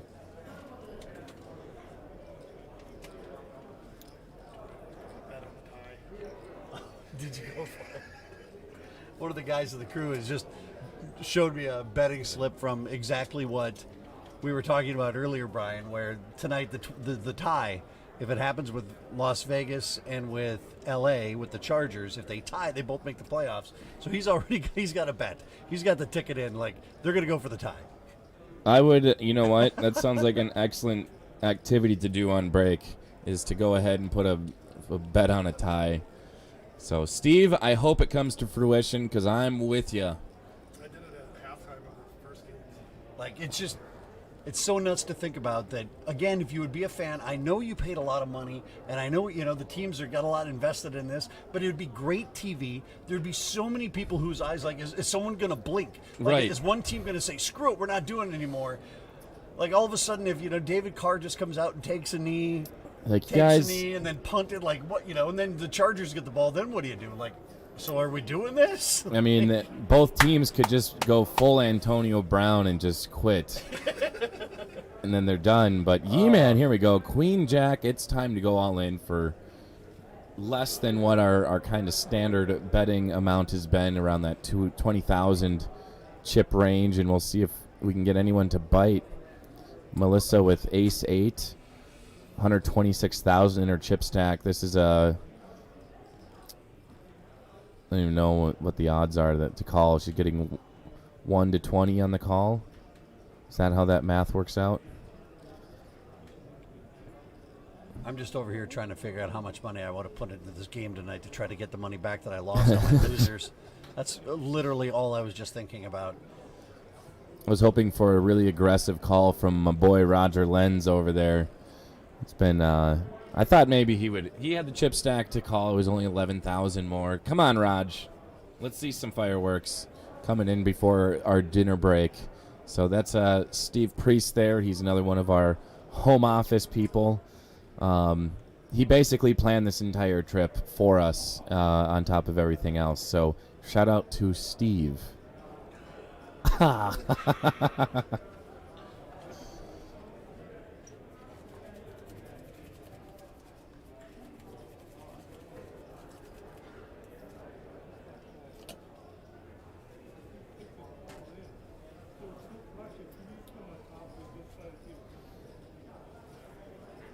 Here, Dave Cody with a couple of jiggities going all in, just under 40,000.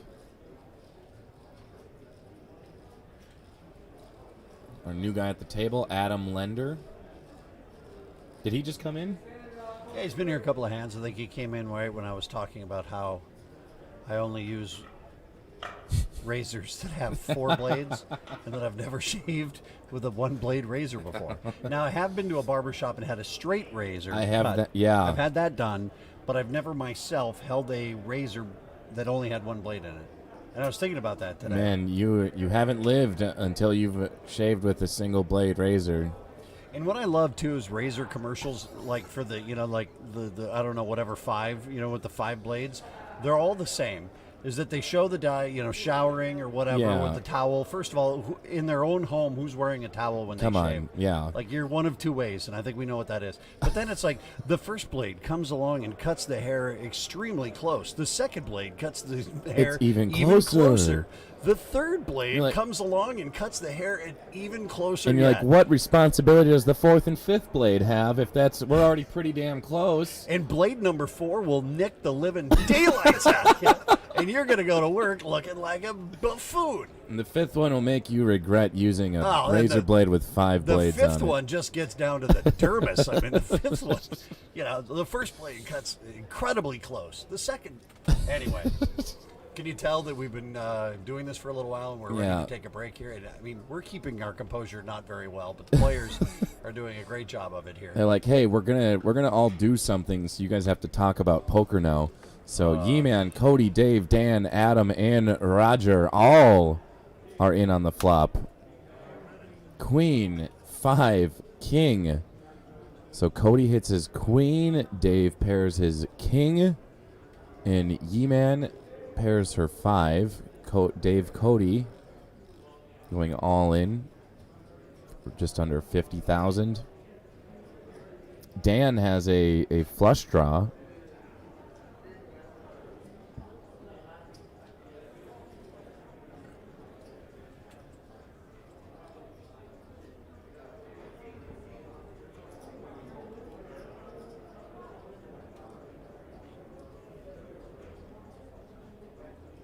Adam Lender with his pocket sevens. He was probably hoping to hit a 7 on the flop, but that didn't happen. So it's time for him to retire his cards. Ye-Man gets out of the way, and Cody Slusher, 49.5K to call, wisely lays down his middle pair.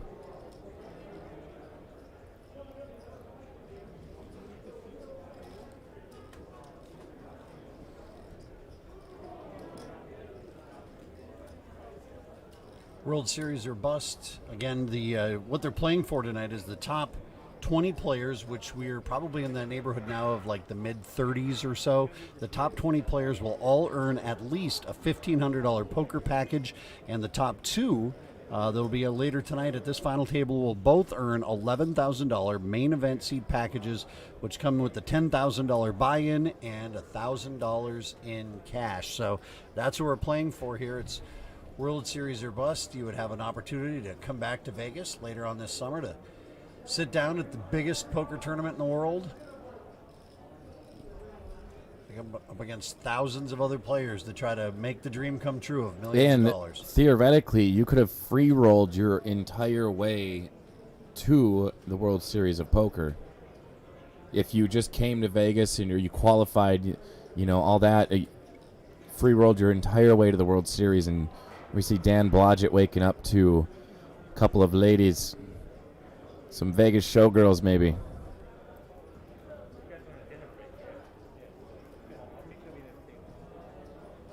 Cody will fold his ace deuce. Dave Cody.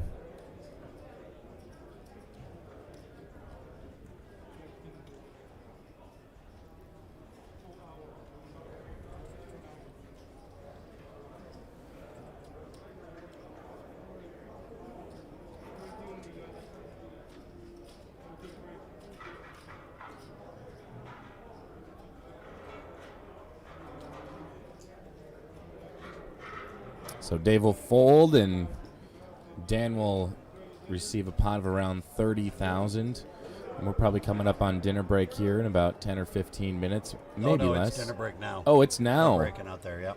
Oh, well, then I guess that's going. We're gonna also take a dinner break. I hope you don't mind.